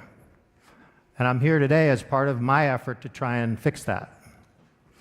So what is the story? What happened at Uber? So when I joined Facebook, it was tiny. It was smaller than MySpace. We were a tiny little company, and I built the security team from less than 5 people to hundreds, and we became a large public company. And I was recruited in 2015 to go to Uber to do the same thing. So I left Facebook in the spring of 2015, and I went to Uber and inherited a security team of 2 people. At that point, Uber was already valued at over $40 billion and was operating almost globally the way it is now. But the security team was tiny, and I took over responsibility for safety of riders and drivers, fraud, cybersecurity, physical security, executive protection, and everything else. And I started to build out the security organization, and I was fortunate. Over 40 people from the Facebook team came with me to help me at Uber, and we hired hundreds of more people. But in the middle of it all, in 2016, we had a security incident that we thought we resolved quite well and didn't think much of it until about a year after that security incident in the fall of 2017. In the United States, we have an important holiday called Thanksgiving. It happens usually around the 3rd or 4th week of November. And I would always take that week off from work to go with my family up into the mountains where we would get ready for ski season. And so I took the week off from work, and on Tuesday, I was in a grocery store with my kids, and I got a couple of emails. One of the emails was from a reporter, and it said, "I'd appreciate comment on your ouster and the hacking incident." And I'm like, what? I still work at Uber, and I don't know what hacking incident they're talking about. The other email that I received was from the legal department at Uber, and it said, attached is an agreement you can sign that says that you resigned. And what had happened was the company decided to retell the story of a security incident from a year before. A year before, when the company had a different CEO and a different general counsel. Because Uber, in the year between 2016 and 2017, had one of the craziest years in the history of all companies, in the history of companies. In that, Travis Kalanick, who was the original founder and CEO of Uber, was forced out, and most of the executive team with him. I was fortunate enough, I thought, to have survived that purging, and so I was still the chief security officer in the fall of 2017. But what happened was the company decided it was time for me to go as well. So while I was up in the mountains, my own team used the technology I'd rolled out to brick my computer and phone. So I was in the mountains far away, and I could not even respond as this story went global. My phone was locked. I couldn't unlock it because of the device management software. But I could see the texts and calls coming in like crazy, but I couldn't answer them. And then, Twitter and everything exploded. And I had to figure out, how do I deal with this situation? How do I tell my side of the story? I basically couldn't. So I left Uber then, obviously, and I had to pick my life back up. Went into a funk. Grew a beard, hid out in the mountains, tried to pretend that the whole thing didn't happen. And then a few months later, after my friends and family pushed me and picked me back up and said, get back out there, you love doing cybersecurity, I was fortunate enough in the spring of 2018, even after all that, to get a job at Cloudflare, which at that time was a small private company. And I joined Cloudflare, and again, I built their security team from a few people to a large team, and of course, I got to see Cloudflare has a booth here at this conference today, and is doing quite well and is a very successful company with more than 20% of the internet's traffic going through it. So I got to get back on my feet, and I got to do real cybersecurity work again, and I loved it. And then, for the second time, I got to learn from the media that I was going to have another fall, except this time was even worse. My daughter called from Texas and said, Dad, are you home? What's going on? Are you in jail? Because the news, the United States government did a press conference, the FBI did a press conference, and said that they had arrested me. Well, they hadn't. I was sitting at home. It was August of 2020. That was the heat of COVID times. I was sitting at my desk working in a meeting for Cloudflare. I was on a Zoom meeting when I'd supposedly been arrested because it was a false press release. The FBI eventually withdrew the press release, and soon, hopefully, they'll send an apology. I was charged in a crime. I was charged with 2 counts. I'm not going to spend a lot of time on the details, but essentially they were 2 things. One, that I had obstructed justice because we didn't tell the government about our security incident at Uber that had happened in the fall of 2016. And 2, I had committed something called misprision of a felony, which is almost like you helped someone else get away with a felony, is a simple way to think about it. And they said, and what the government said was that I helped someone else to get away with a felony because the people who had broken into Uber, in the government's eyes, were hackers, not security researchers, as my team had seen them. And so they said, we helped them get away with a crime, so I should be charged with that too. I disagreed. I didn't think I'd done anything wrong. I didn't think my team had done anything wrong. And so I went to trial.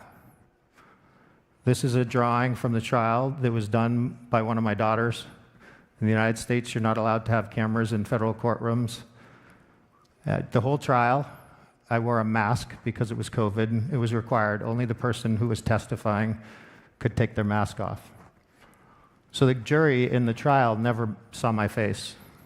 They just saw a tall man in a suit with a mask who'd worked at Uber, which it turns out is not a good look because even though we thought we won the trial, my lawyer said, don't even testify. This is an easy victory. The jury found me guilty on both counts. So we have this drawing. My daughter Celia drew this, She was in high school at the time. She's now in college. She actually studied here in Lille last summer, and her French is much better than mine.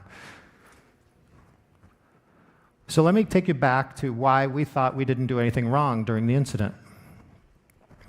When I was at PayPal, we published the first ever responsible disclosure policy by a company, which is where we said to security researchers, come tell us about your the vulnerabilities in our platform. We won't go after you. We won't prosecute you. We won't sue you. We won't say bad things about you. Because we thought, as a company at PayPal, that it was in our best interest to find out about all the vulnerabilities.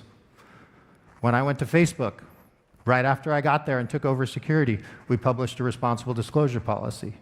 And then soon after that, when I went to Uber, we immediately published a responsible disclosure policy. When I got to Facebook, we launched, I think, the third ever corporate bug bounty program after Google and Mozilla. And we started paying out millions of dollars to researchers. And when I got to Uber, we did the same thing. I would love to talk about bug bounty programs and security research and the importance of supporting that community, but that's for a different day. We had the incident, which happened like this. We got an email. It said, we found the vulnerability. I turned it over to the bug bounty team. They worked with the researchers. We documented everything centrally in a tracker. We treated it like any other investigation. Over 30 people at the company worked on the investigation and knew about it. We had legal involved because we had a policy that said include legal. We even included the communications team. The legal team and the communications team were invited to all meetings during the incident. Legal department said at the time in 2016, you don't have an obligation to disclose this to the government based on their reading of the law at that time. We found the people responsible. We interviewed them. We physically sent a member of my team to go meet in person with the two young men, a 19 and a 20-year-old, who'd found the vulnerabilities and reported them to us. We sent a member of my team who was a former Central Intelligence Agency interrogator who specializes in interviewing people. He prepared an 8-page report for my team articulating that these people did not have malice in their intent and that they wanted to get paid as a bug bounty. Now, the interesting thing was the jury, when they were looking at this, the way the law was written, the jury didn't need to find that I had any intent to deceive the government when our company didn't disclose this. They didn't even need to show that I had anything to do with the decision by the company as to whether to disclose it. So I could just live over in operational security land and do my job, and by law, I could be held accountable if the company made the wrong decision on disclosure. Likewise, when it came to the bug bounty question, the issue was, could a company, after a researcher has found a vulnerability, so entered into your environment without permission, they found the vulnerability, and then they turned to us and said, hey, we found the vulnerability. The United States government has taken the view to this day that the second they broke into our environment, broke in by finding that vulnerability, they had violated the law. And there was no way we could give them permission after the fact. Even though for years the advice bug bounty lawyers have always told us, and what our lawyers told us then is, you can give permission after the fact. So in a sense, I didn't have to, the government didn't have to prove that I did anything wrong in personally deceiving the government, or even knowing that the company was deceiving the government. I lost the trial. I was despondent. I had to quit my job at Cloudflare. The company had already lost business because I had been under indictment for my last year and a half there. So what did I do? I reached out to all the different nonprofits that I think after about a month, I was despondent, I was down, stayed home, didn't want to talk to anybody. And then I realized I needed to get off my butt and do something. And so I reached out to all the nonprofits. Remember, I had been this well-known cybersecurity leader in the United States. I'd been on President Obama's Cyber Commission. Everybody knew me. And so I reached out to all the nonprofits I'd worked with in the past and said, can I do some, I just want to do work. I'll work for free, I'll volunteer. And they didn't want to be associated with me until I found one organization. And so I became the CEO of a nonprofit called Ukraine Friends. During my time at Cloudflare in 2022 and 2022 really, the most fulfilling thing that I had been doing was helping the US government help in Ukraine because we had been asked to help at Cloudflare. And so I'd gotten to do that, and I got to see what was happening on the ground from a technical standpoint and be involved defensively. So I asked if I could help. And so as a result, I've been to Ukraine quite a few times since then, and I'm the CEO of a nonprofit called Ukraine Friends. This is a picture of me delivering laptops to children in the Bucha region that was damaged heavily in the early fighting. I've been all over Ukraine. We put these stickers on each so I bring laptops. I get companies to donate laptops. We bring them over, and we give them out to kids stuck in remote school. And half the country is in remote school, still. And half of those kids can't afford a computer. And it's not like you can go on the internet and order a computer shipped to you in Ukraine. It just doesn't work like that when you're in a war zone. So we put together the sticker. The real version that you see on the laptops is in Ukrainian. But we quickly realized when we bring these computers to kids, I thought we were just going to be helping them with education, but it's a mental health thing for these kids too. It's an escape from the life around them. So literally in the last 3 weeks, I've had 3 large shipments of laptops go into Ukraine from different companies. Santander Bank was one of the recent organizations to donate laptops. Their CISO even did a very long, challenging swim last year to raise money for our nonprofit. So the lesson I learned is that when you're going through something tough, when you think your life is bad, go help someone else who's in a worse situation. I've learned through my many trips to Ukraine that no matter how bad I felt about my situation, there are people in the world who are dealing with much worse things than I am. And so I love my trips. My last trip was last month, and I'm already looking forward to the next one. My wife and children don't like when I go to a war zone, but they understand why. So after losing the trial and trying to pick myself back up, I had a sentencing hearing coming up before the judge. The United States government decided that I should go to prison. And they argued, before we went to actual court, they told us they were going to argue that I should get more than 2 years in prison to make an example, because they wanted the private sector to care more about working with the government, and so they wanted to make an example of me. And I didn't agree with that, and fortunately, a lot of other people didn't agree with that. The most amazing thing happened during that period of time between losing the trial in the fall of 2022 and my sentencing hearing in the spring of 2023. Hundreds of people sent letters to me to give to the judge. My lawyer said, we cannot give all these letters to the judge. It will be like a denial of service attack on the court, because how will they read them all? It will take them months. So we whittled it down to 186 letters, and we presented them. And I have to tell you, like, the 2 things that carried me through that period were, number 1, those trips to Ukraine, but number 2, the support of the cybersecurity community. All of you who do this work know how hard it is, and the tension between the public and private sector, and the pressure that people in this role feel. And so every day when one of those letters came into my inbox, it was like a pick-me-up. My heritage is at least partially Irish, and I visited my relatives in Ireland, and I joke that what I went through felt like an Irish wake, but I got to live through it. I didn't get the testimonials after I died. I got to see all these letters of people writing and telling me stories. And that was another lesson I learned. All of you in cybersecurity, you help people every single day. And sometimes you don't even appreciate the help you give. Those of you who are executives, you help your teams, you help other organizations, you do things for people. It's the nature of our profession.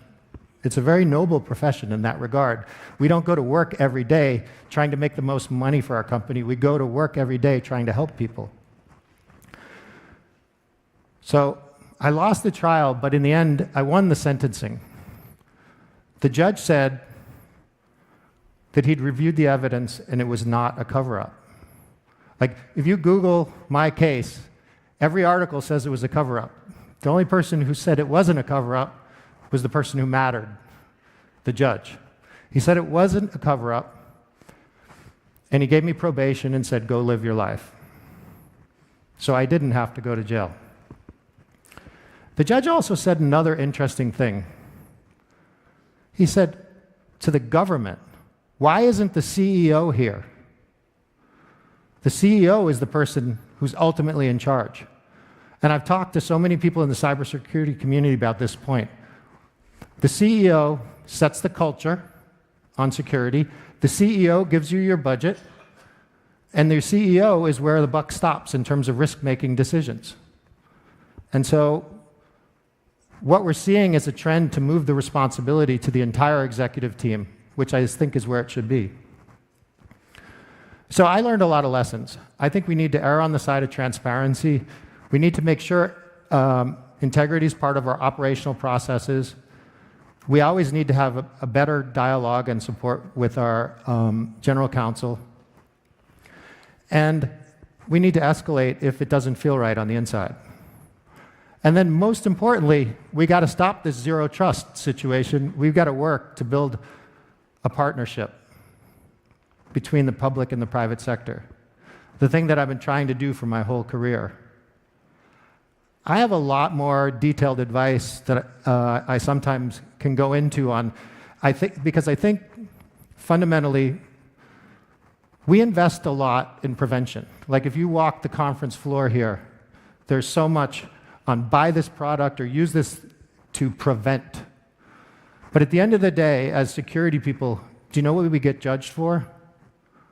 When we didn't prevent. So we've got to become better at incident response. We've got to invest more in our teams and in ourselves in responding well to these situations. As an individual, as a leader of a team, as a company. And there's a million things we can do that I unfortunately don't have time to cover today. But zero trust is a concept that exists not just in the elimination of networking. It exists in the introduction of people into this environment. Security is about trust, and we're not going to be able to stop the real attackers until we get the public sector and the corporations to work much better together. So thank you so much for your time. Very happy to be here with you, and look forward to a conversation after the session. Thank you very much. Thank you, Joe Sullivan. A poignant testimony. I think everybody in the room is very much touched by your story. Thank you for sharing it with us and for sharing also your life lesson insights. We still want to pick your brain on a couple more topics, if you're okay with this. We have just several minutes left, and we have questions that just came in, mainly about what's your outlook on all the new technologies that are coming into the cybersecurity arena? How do you balance the urgency of digital transformation on one hand and the fact of maintaining a robust security posture, especially in the wake of all these technologies that are bringing along new vulnerabilities? Okay. I think that right now is the most interesting time in my entire career in technology because of what's happening with artificial intelligence. It is changing everything so fast. The pace of change we can't even keep up with. And that is really challenging for all of us because we've got to run along next to the people who are doing all the innovation. This is the one insight that I've had in the last few months that I've come to really appreciate. The technology changes happening right now are making our jobs more important than ever because we started talking about AI about 2 years ago. In 2025, what are we talking about? AI meeting robotics, right? It's I'm actually, my first stop on this trip was with a European company that makes humanoid robots, and I'm helping them on a security project. And the most fascinating thing about it from a cybersecurity standpoint is not the technical implementation, I mean, there's a lot there, but the data implications. Right? Why did another US data center company do a big IPO last Friday? And why is there so much attention to like building out data centers and now we need more nuclear power? It's because it's about data.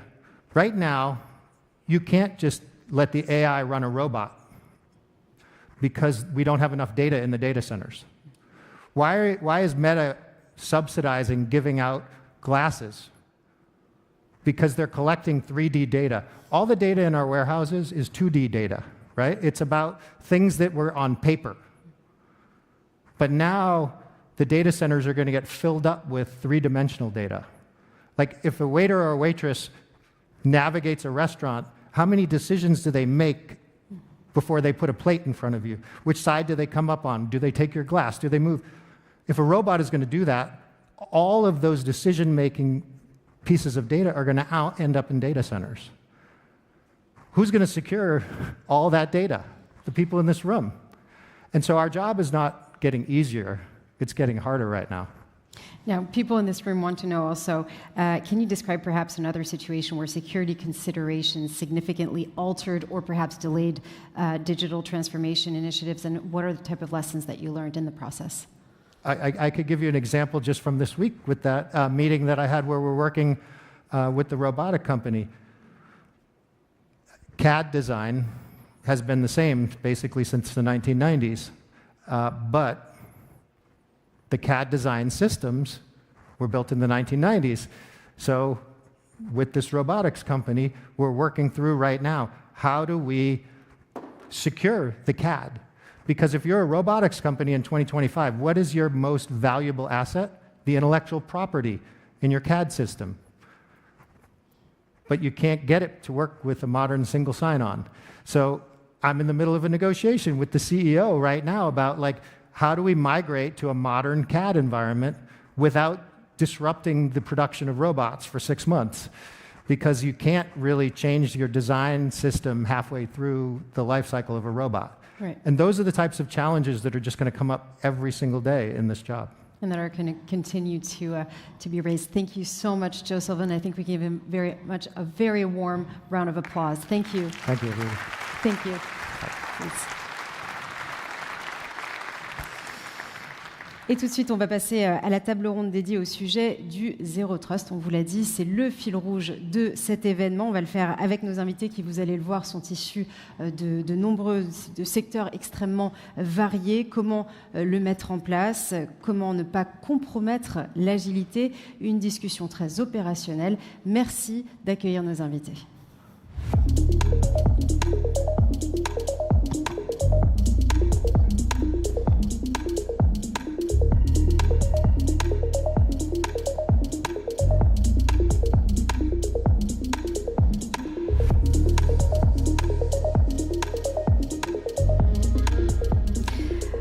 Alors, du coup, je vais appeler nos invités peut-être pour qu'ils se reconnaissent. Voilà. Florence Mottet, merci de nous rejoindre. Vous êtes donc CISO de Zalando. Je vois aussi Manfred, donc Manfred Boudreau-Damer, CIO de l'OTAN, CIO of NATO. Hello and welcome. Please do take a seat. Monsieur Uko Waltenberg, Michel Dubois, and Mr. Uko Waltenberg, Group CISO and Head of the Information Security and Data Protection Unit at Est Energia. Maybe some of you know it as Inefit. Please do take a seat. Welcome to all of you. So this conversation is going to be happening in both languages, mainly in English, but there will be answers also in French. So if you do need a translation headset, please do grab one at the entrance of the venue. So before we dive into this conversation, what do we mean when we talk about zero trust? I mean, it sounds like a very generic term, but it's actually very much misleading. Is it just a buzzword? What's your take on this, Manfred? Well, it's a little bit of a buzzword, but I think the buzz comes from the fact that Zero Trust means a lot of different things to a lot of different people. And you've got technology providers who say that, well, Zero Trust, we have got the solution for it, and it's a technology solution. And the answer to that is it's really not so much about technology. It is about a philosophy. It's a certain way of rearranging your DNA as an organization to get into a Zero Trust model. So it's not technology, it's a thought process, it's a philosophy. Exactly. Technology is part of it, but much more than that, it is a thought process, it's a concept. Alors, docteur Michel Dubois, je disais tout à l'heure, donc je vous représente, hein, vous êtes adjoint au CISO du groupe La Poste. Merci d'être avec nous. Vous dites, c'est un buzzword qui a été embarqué par les commerciaux. Alors oui, effectivement, je rejoins ce qui a été dit à l'instant. Le Zero Trust, c'est avant tout une philosophie. Malheureusement, c'est devenu un buzzword. Le monde des commerciaux s'en est emparé. Mais en fait, le Zero Trust, c'est une évolution du principe de défense en profondeur que l'on met en place dans toute cybersécurité d'entreprise. On avait, jusqu'ici, on avait la défense périmétrique. Et avec les travaux du Forum Jericho en 2004, on est passé au principe de voilà, on dépérimètre. Et c'est devenu le Zero Trust après, où en fait on va élargir le concept à l'évolution de nos systèmes d'information et de nos réseaux. Florence, je me tourne vers vous et vous dites quelque chose qui a été dit dans la première table ronde aussi. Je crois que c'était Benoît Fuseau qui a évoqué ça. C'est une question de contexte. On fait de la sécurité en rapport avec le contexte. Je vais me permettre de passer en anglais parce que même oui, si je suis française, comme j'ai travaillé en anglais, sinon c'est un peu Jean-Claude Van Damme. So indeed, I agree with what's been said. It's been overused by many commercial companies, and so it's lost much of its meaning. But if I had to define it, I would go back to what's been said earlier. It's about contextual trust. So it's about granting access based on a combination of identity and behavioral factors. Think of who is trying to connect to what, from where, at what time. And so the other thing that I'd like to say is there's a lot of misunderstanding of that term. It's a bit unfortunate as a term because it's all about, oh yeah, nothing is trusted. I don't think that's the case. It's just no trust by default. So it's really making implicit trust explicit. So it's quite misleading in the way that it was worded. It's a bit of a misnomer, I would say. Yeah. Uko? Yeah, it's Zero Trust in that sense, for me, it's a mindset. So the way of thinking, how we approach that. Trust is not given, it's earned. So you have to earn your trust in a system, and I would say that's the best way to approach that. So there is no system or there is no magic wand, the technology that enforces that. You can use your technology you have at hand, but it's more about the mindset, how we approach that. Now, you have all said that it's a voyage, right? It's not something that you can just roll out like that. It's something, it's a journey, and you're probably not exactly at the same degree of maturity in your different organizations, but maybe tell us a little bit more about what you're doing. For instance, NATO is doing Zero Trust as well. Absolutely, and if we could just snap our fingers and say, now we're done with Zero Trust, that would be an ideal state. It's a journey. And we're all on different stages in that journey. And so I think also the number of legacy systems that you have in your overall system landscape makes a big difference. So if you're a younger organization that is just implementing everything and moving very aggressively to the cloud, you're in one situation. If you're an almost 76-year-old organization for deterrence and defense with legacy systems that have been around for quite some time, we have a different starting base. So we're all on different parts of this journey. Now, Michel, what you say, I'm going to say it in English so that people understand the question. You can answer, of course, in French. But what you're saying is very interesting as well, because you're quite positive, saying that, you know, on this journey of Zero Trust, many are actually further along the way than they think, because they're already doing things in a Zero Trust manner, perhaps without even knowing, when they do microsegmentation, access control, for instance. Effectivement, en fait, beaucoup d'entreprises font déjà du Zero Trust. Qu'est-ce que je veux dire, à partir du moment où on met en place du MFA, où on met en place de la gestion des accès conditionnels, ce que vous disiez à l'instant, où en fait, en fonction de où je me connecte, vers quoi je me connecte, eh bien, on fait déjà du Zero Trust. quand on va commencer à réfléchir à micro-segmenter les réseaux, ce que l'on fait depuis très longtemps, eh bien, on fait aussi du Zéro Trust. Donc en fait, on est vraiment dans cette philosophie où on va partir du moindre privilège et on va essayer de faire en sorte de contrôler qui accède à quoi, à quel instant. Et à ce moment-là, à partir du moment où on met ça en place, eh bien, on fait du Zéro Trust. Et beaucoup d'entreprises font un peu comme le bourgeois gentilhomme, Monsieur Jourdain, le bourgeois gentilhomme, qui découvre qu'il fait de la prose. Et bien, en fait, beaucoup en font déjà du Zéro Trust. So Zalando is digitally native. It's a young company. You're online. So we're guessing that in the degree of maturity, you're probably already Zero Trust by default. Is it? So you're right, and Manfred, you put your finger on it as well. So Zalando is a relatively young company founded in 2008. We're really a tech company that happens to specialize in fashion. And so we have over 3,000 engineers. We're cloud first. We've always followed an identity-based approach. Now, are we perfect? No, we're not, because it's a journey. And as it's been mentioned as well by everyone, it's a mindset, it's a set of principles. But we're also a company, so we have to operate in a risk-based fashion. And so, yes, we try to apply Zero Trust principles when we can, but there's no perfection there. There are maybe a couple of examples that can show how we embed that I can mention. The first is, as mentioned, Zero Trust is a mix of identity and contextual approach and factors. And so we've implemented passwordless authentication because it's not only a way to be phishing resistant, but it really helps in making sure that we can specify special controls for sensitive applications, as you were saying earlier. The second one is really on the authorization as a service that we have implemented within Zalando. So we give our engineering teams the ability to make decisions in their code based on context. So it's context-aware authorization, while we, the central team, the central security team, govern that. So it's the best of both worlds, granular decision-making, but at the same time, strong oversight. And so this is a little bit, those represent how we really embed those Zero Trust principles in our roadmap. Now, you all have a different outlook on Zero Trust. Mr. Valtenberg, you're, as I said, at Est Energy. It's an energy company based in Estonia.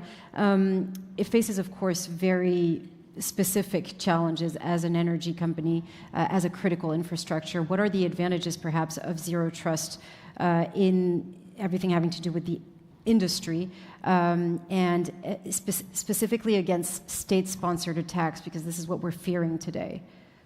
Yeah, there are many, I would say, advantages in that sense.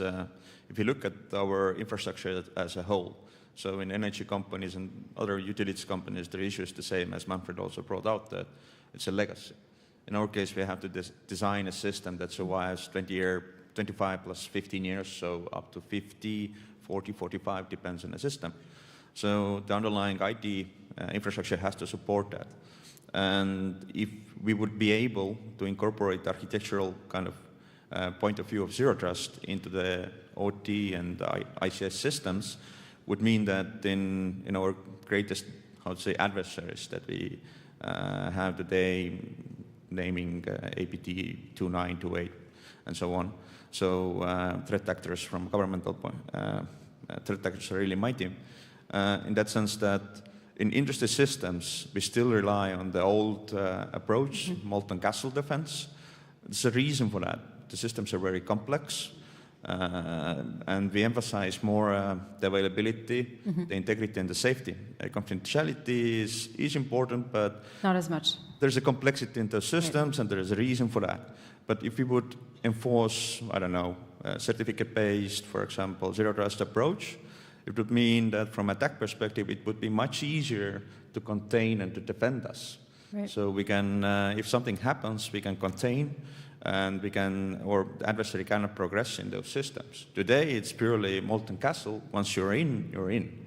And then we have the excruciating work to find out, localize, shut down, maybe also shut down business for a while. And in energy companies, bringing up something like energy production, it's not like switching off and on. It doesn't work like that. Right. Sometimes, dependent on the system, it takes weeks to bring it up again. So we lose millions if we switch something off. So we have to be really careful, and Zero Trust would help a lot in that scenario. Now, what's interesting is that what you're saying is the goal is not always to be 100% Zero Trust. It really depends on your priority. And Manfred, you were saying that one of the critical issues is that for these infrastructures, you can't mandate Zero Trust throughout the board.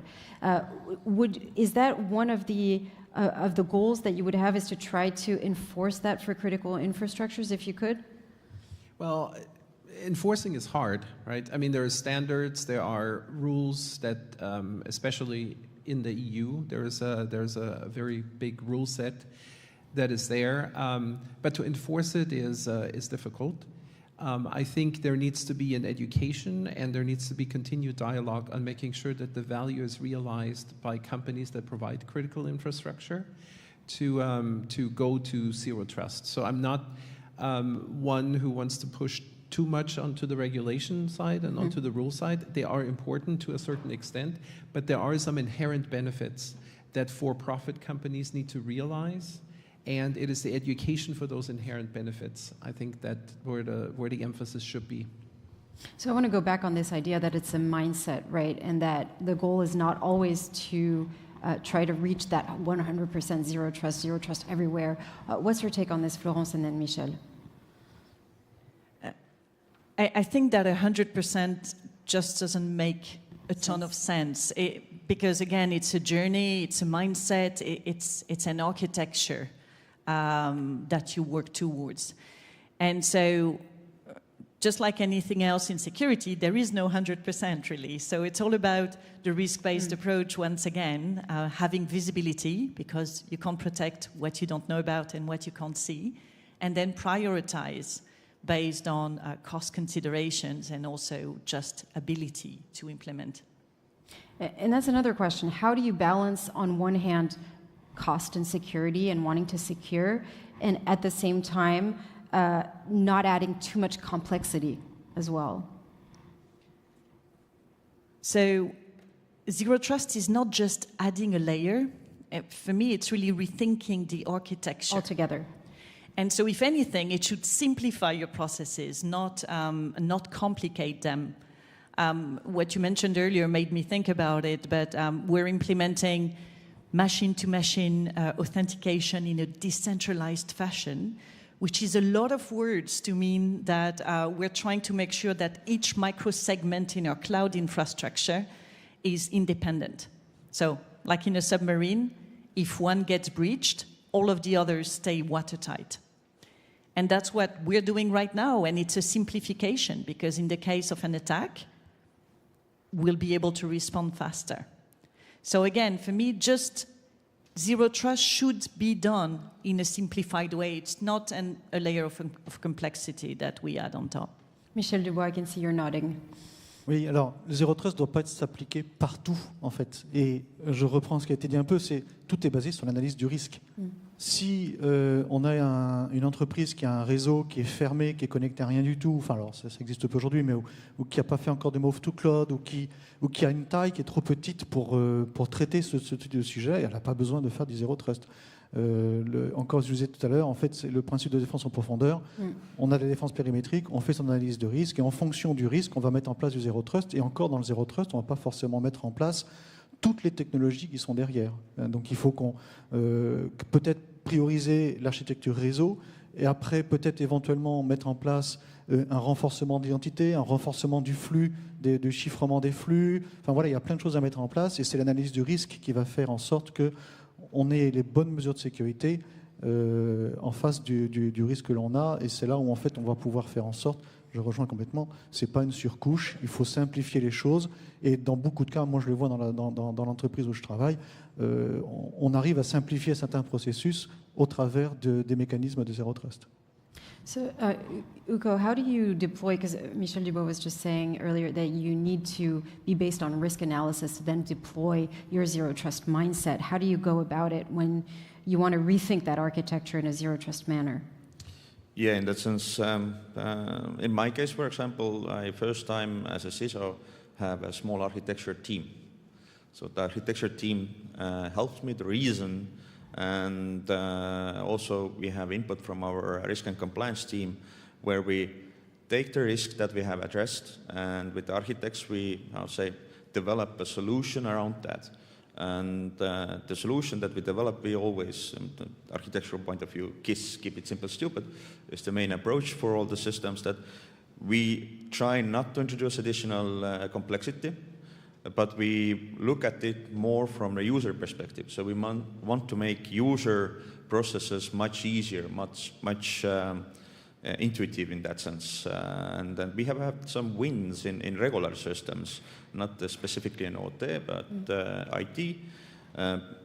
Windows Hello, login, much easier. You don't have to use VPN for all the systems, stuff like that. And you take out some additional steps in the process that makes the life much comfortable, and you can access everywhere and so on and so forth. So Zero Trust has lots of value if you think about that, how the value is gained through enforcing those technologies or that mindset with those technologies. So that's how we do it. And my architecture team, I would say, it's the first time I do this way, but it works. Manfred. So picking up on that point a bit, I think Zero Trust should be a simplification of things. It should not make things harder, especially for users, as you said, right? The whole single sign-on, multi-factor authentication, all of that is meant to make the user's life easier. And where the complexity comes in and the difficulty is to get to Zero Trust. So while Zero Trust itself is an easier or a simplification, to get there is hard, because there are two things that you need to do. You need to understand your people, your users, and you need to understand the objects that are being accessed. And in order to get to that understanding, you have a lot of work to do. On the one side, you have identity and access management. If you have been around for a while, chances are you've got more than one identity and access management system. So there needs to be a very strong identity and access management focus. And then on the other side, you need to really understand your data. You need to know the classification level of the data. And at NATO, we obsess over unclassified, restricted data, confidential, secret data, top secret data. So that, for us, makes a huge difference. You need to have that understanding in order to match users with the data that needs to be accessed. And that's where the complexity comes in. En fait, on pourrait faire croire que ça semble plus simple, mais la complexité, elle est déportée sur les gens qui font la cyber, les gens qui font l'informatique. Finalement, pour l'utilisateur... Et se traduit en facilité pour l'utilisateur. Exactement. Ça permet d'apporter de la simplification pour l'utilisateur. On ne va pas forcément lui demander son mot de passe systématiquement, parce que le système l'aura authentifié avant, on aura propagé son identité dans le système, ce qui fait qu'on va avoir... une appropriation de la cyber et des règles de cybersécurité plus faciles pour l'utilisateur, et la complexité, on la déporte dans les systèmes. Alors effectivement, on met de la classification, on met des authentifications fortes, on est en train de supprimer le mot de passe, c'est un bonheur pour les utilisateurs, on remplace par des quais avec du protocole P02 et des choses comme ça. Et donc finalement, on a transféré la complexité dans le système, et l'utilisateur, pour lui, c'est plus simple, et du coup, c'est plus sécurisé, et c'est assez magique comme concept, en fait. De temps en temps, on se retrouve avec des captchas indéchiffrables. Hein. Je ne sais pas si c'est moi, mais... So Zero Trust is supposed to add more facility for a little be easier for the user, but it's interesting because you just said that internally, it's actually harder, makes things harder. So what are the reasons that some companies, let them be private or public, are not rolling out a Zero Trust mindset? Is it because it does involve technology and costs? Is it because it's complicated to do it? Is it because of internal resistance? What are the type of obstacles that you've encountered in your different organizations in trying to, diffuse this mindset? Mr. Altenberg. There are several. For example, in Estonian Energy, I'm quite new at, to be honest. It's my second year in, and I started from scratch. So, and I see, I'll say, that there is a lack of skill, knowledge. Also in bigger companies and old companies like ours, 85 years. I would say that I've heard several times, like, we have done that like that for the last 25 years, and why have to we change? And then sometimes when you change technology or approach of the technology, you have to change processes. And in an old big company, changing processes is something excruciating sometimes. It's not as easy. So people are accustomed to certain ways of doing things, certain ways of using solutions, services, and now you're coming in and saying, we have to do it differently. And in many cases, it's not just about changing processes. If you employ new technologies, then you have to change processes also. Otherwise, you end up changing the new solution according to the old process. Doesn't make any sense. If you have something new and some new capabilities and some new technologies, you have to accustom the process around that. And that's, I would say, one of the biggest issues I've seen in my company. En fait, sur la complexité de l'adoption, comme je disais tout à l'heure, peu de gens se rendent compte qu'ils ont déjà fait du Zéro Trust. Quand on regarde le document du NIST sur ce qu'est le Zéro Trust, il y a 7 principes, 7 règles qui mettent en place. En fait, nous, on a fait l'inverse. C'est-à-dire que ça fait tellement longtemps que le message est brouillé, que tout le monde entend parler de Zéro Trust. On a fait la liste de ce qu'il y a dans le NIST, puis on se dit, mais en fait, on a déjà parcouru plus de 50% du voyage. Coché. Exactement, on a déjà coché cette case-là, on fait de la surveillance, on a un SIEM, on chiffre nos flux, les logs sont collectés. Donc en fait, on a déjà mis un certain nombre de choses en place, on fait de la gestion des accès conditionnels. Du coup, quand on va voir le COMEX et qu'on leur dit, ben voilà, il nous reste plus que ça à faire, on a fait les 80%, il nous reste 20% à faire sur le Zéro Trust pour y arriver. Et quand on leur dit, ben voilà, pour nous, on est en train de finaliser la micro-segmentation. Alors, c'est des grosses infrastructures réseau, et c'est là peut-être la complexité du changement. On n'aime pas changer dans nos infrastructures, c'est toujours compliqué de changer. Mais quand on a dit, ben voilà, on a déjà fait un certain nombre de choses, petit pas par petit pas. Le Zero Trust, Forrester, c'est 2010, donc on a quand même une maturité là-dessus. Et ben voilà, petit à petit, on a évolué. Et c'est plus facile de dire aujourd'hui, enfin moi je trouve que voilà, on n'est pas loin de la fin en fait, on n'est pas loin d'arriver au domaine idéal. Florence, vous vouliez réagir aussi? I agree with what you've been saying. I still think that there's an aspect of the longer the journey, the bigger the struggle. So if you look at more traditional companies, the dot on the horizon is really, really, really far. Yeah. And it means a lot of investment, it means time.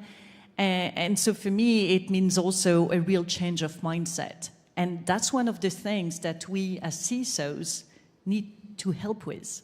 It's our job to translate. It's our job to put together a roadmap to explain that it's not doing everything overnight, step by step, risk-based, and also to show, as you said, that some things are already done. So there's a real role of the CISO to play there so that it doesn't feel so daunting.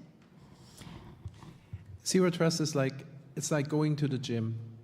We all know we have to do it, we need to do it. We are very motivated of doing it, but life gets in the way, right? And so I think and also, Florence, what you said, the point that is in the future, it's a difference if you've got a few pounds to lose or if you've got more to lose. And so the whole routine of going to the gym is kind of this mindset. So I think for a lot of companies, a change to Zero Trust is in conflict a bit with business. With creating new applications, with putting things out there. There is only a finite number of people and of time that you have, and you need to set priorities as to how do you spend it. And it's the same for public organizations as well, right? You have competing priorities, and we all know it's really important, and so we need to make time for it and fit it in, and then go to the gym at least 3 days a week because it protects your health and it's a good thing to do. That's a very good analogy. Security within NATO, of course, relies on collaboration between several entities, several countries. There's a need for interoperability, harmonization, labeling. How do you go about the fact that all of the nations in Europe don't have the same degree of maturity and the same pace? So that's just a natural thing. I think we've all established earlier that we are in different parts of the journey, and so that is the same with our 32 member nations that we have at NATO, but also within... It's at another scale, though. It's at a different scale. But also within the NATO enterprise, we have different organizations with lots and lots of systems, and so we are marching at a different pace. We all make it a priority, and we're moving fast. But it is a different it's a different pace and different positions that we are in that journey.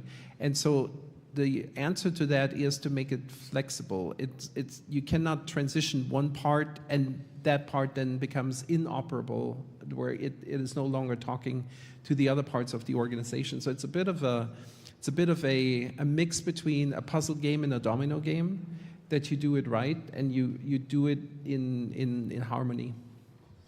Now, we spoke about this morning in the introductory panel, Zero Trust is about authentication, so that leads me to the question of digital identity. Mr. Waltenberg, you're from Estonia. We all know that Estonia is the first e-nation. I think it's more than 90% of government services that are already digitized. More? 90%? It's getting near to 99, I guess. So you're literally, as a nation, digitally native.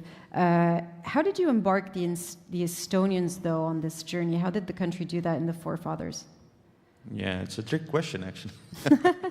No, it's. I've been telling that a lot to my colleagues from outside of Estonia, and they also wonder how that we don't go mad and don't, get panicked that the government will also spy on us. But you have to understand where we come from. So in 92, regaining our freedom again, coming from Soviet Union, having the legacy of that, which wasn't much actually, to be honest, and then losing all the governmental, machinery behind that, we have to decide where and how next. And in Estonia, we established that we are a small country. There is 1.3 million of people in Estonia. Landmass is the size of Netherlands and Denmark.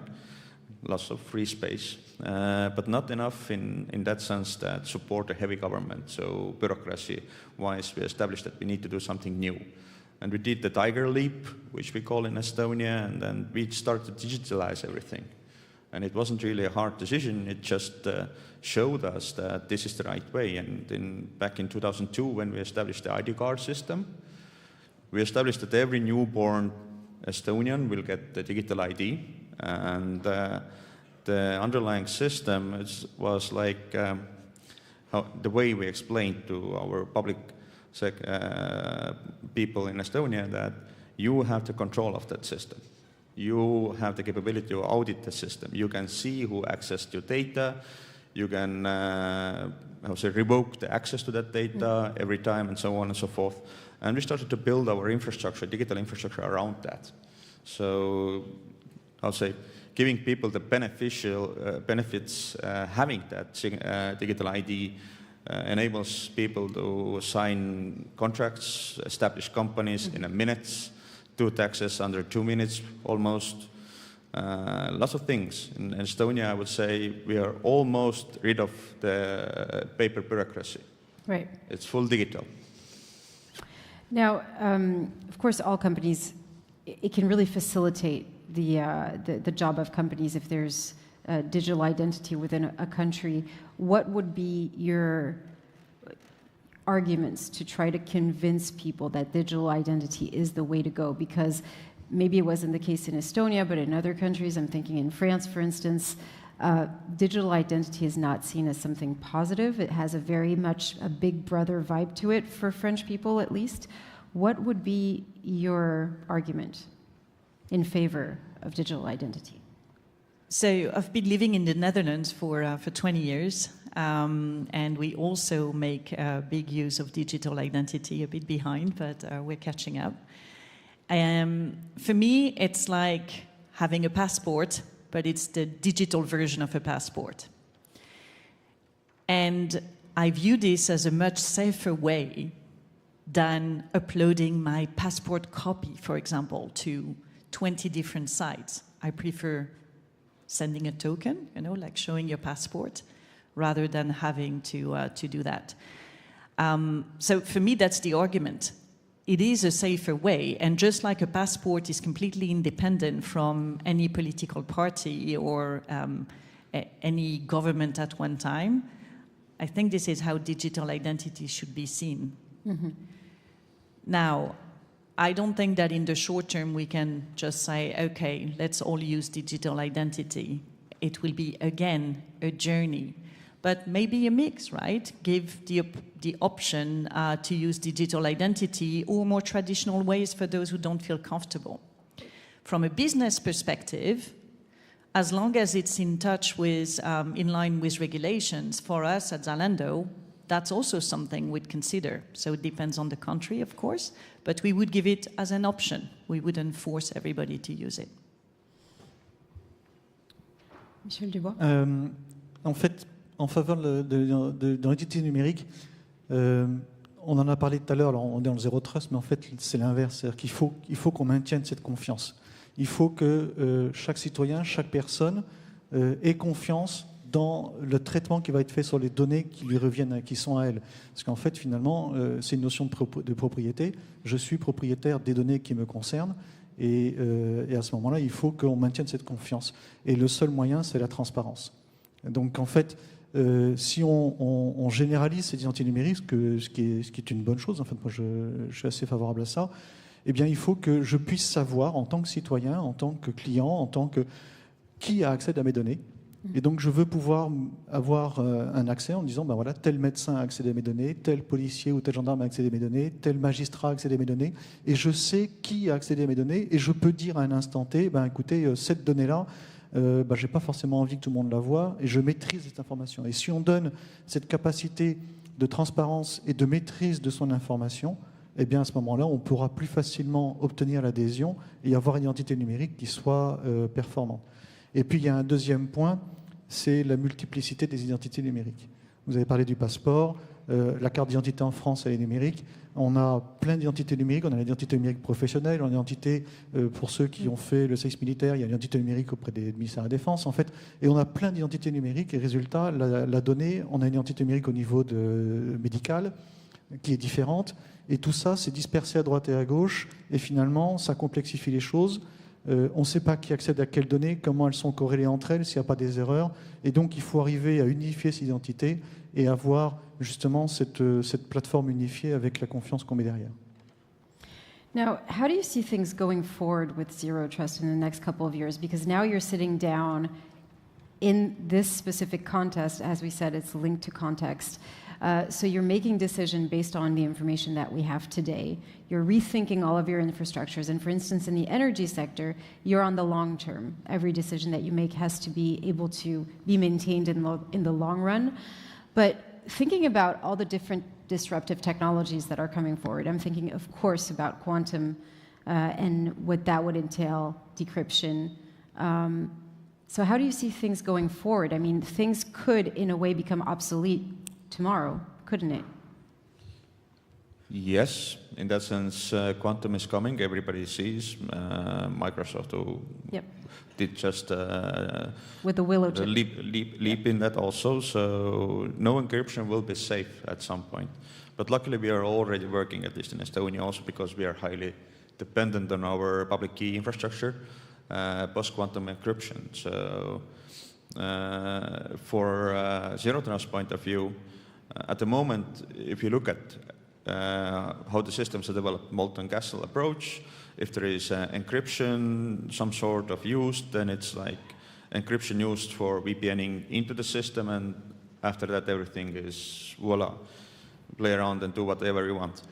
But in that sense, if you would enforce Zero Trust, even in that sense, then the question remains how the encryption is built up, what encryption is used. But still, if every system in the whole has a security layer on it, it's even in quantum era much more difficult to break through. At the moment, the systems are developed. It's like how to say, you have to break one master key, and the rest of the keys fall down. That's how easy it is, in general terms. So yeah. We just have just 1 minute or 2 minutes left. Briefly, what would be your takeaway of this roundtable? What is the message that you want people in the room to remember after our talk? Manfred? Well, so Zero Trust is here. It's a philosophy. It's not so much a technology. It's supported by technology, but it is a philosophy. It is not in conflict with some of the things that we just talked about, like they're complementary. So quantum resistant encryption is complementary with Zero Trust. Yeah, so I think it's a long journey. Sometimes you have that red dot pretty far in the horizon, but you need to get started in order to get there, because how do you eat an elephant? One bite at a time. Florence? I'm going to have to quote somebody very famous. Zero Trust is like going to the gym. It was a good analogy, wasn't it? It is, and Life I think it's a great takeaway because in a way that we all need to do it, we all need to apply those principles. Yes, it's hard, and yes, it won't happen overnight that we become better and better, but with a risk-based approach, that's how we can get there. Michel Dubois. Zero Trust, c'est une évolution de manière de voir la cybersécurité. Il faut garder à l'esprit que la cybersécurité, c'est un état d'esprit, qu'on cherche à sécuriser l'information, qu'on cherche à sécuriser les identités. Et donc le Zero Trust est une étape pour y arriver. Ça couvre plein de sujets, et donc c'est un domaine passionnant à faire. And Yuko, what would be your last message? Yeah, I would keep it simple. That's the way. That's the way. All right, well, that brings us to the end of this roundtable. I'd just like for us to take a look at this drawing that was made by Nicolas over there. Thank you so much for that. Zero Trust, what does it mean? Lots of different ways, but I think you all agree on the fact that it's a philosophy, it's a mindset, it's a long journey, and we need to embark on it. Thank you so very much to all of you for taking part in this conversation. I think we can give them a warm round of applause. Thank you very much indeed.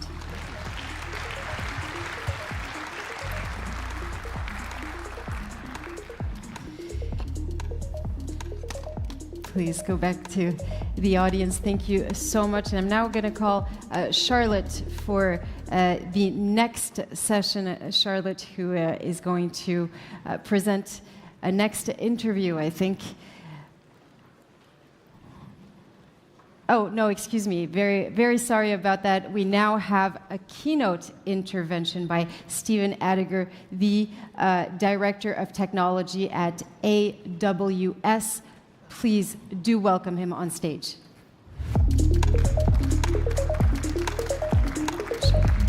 Bienvenue.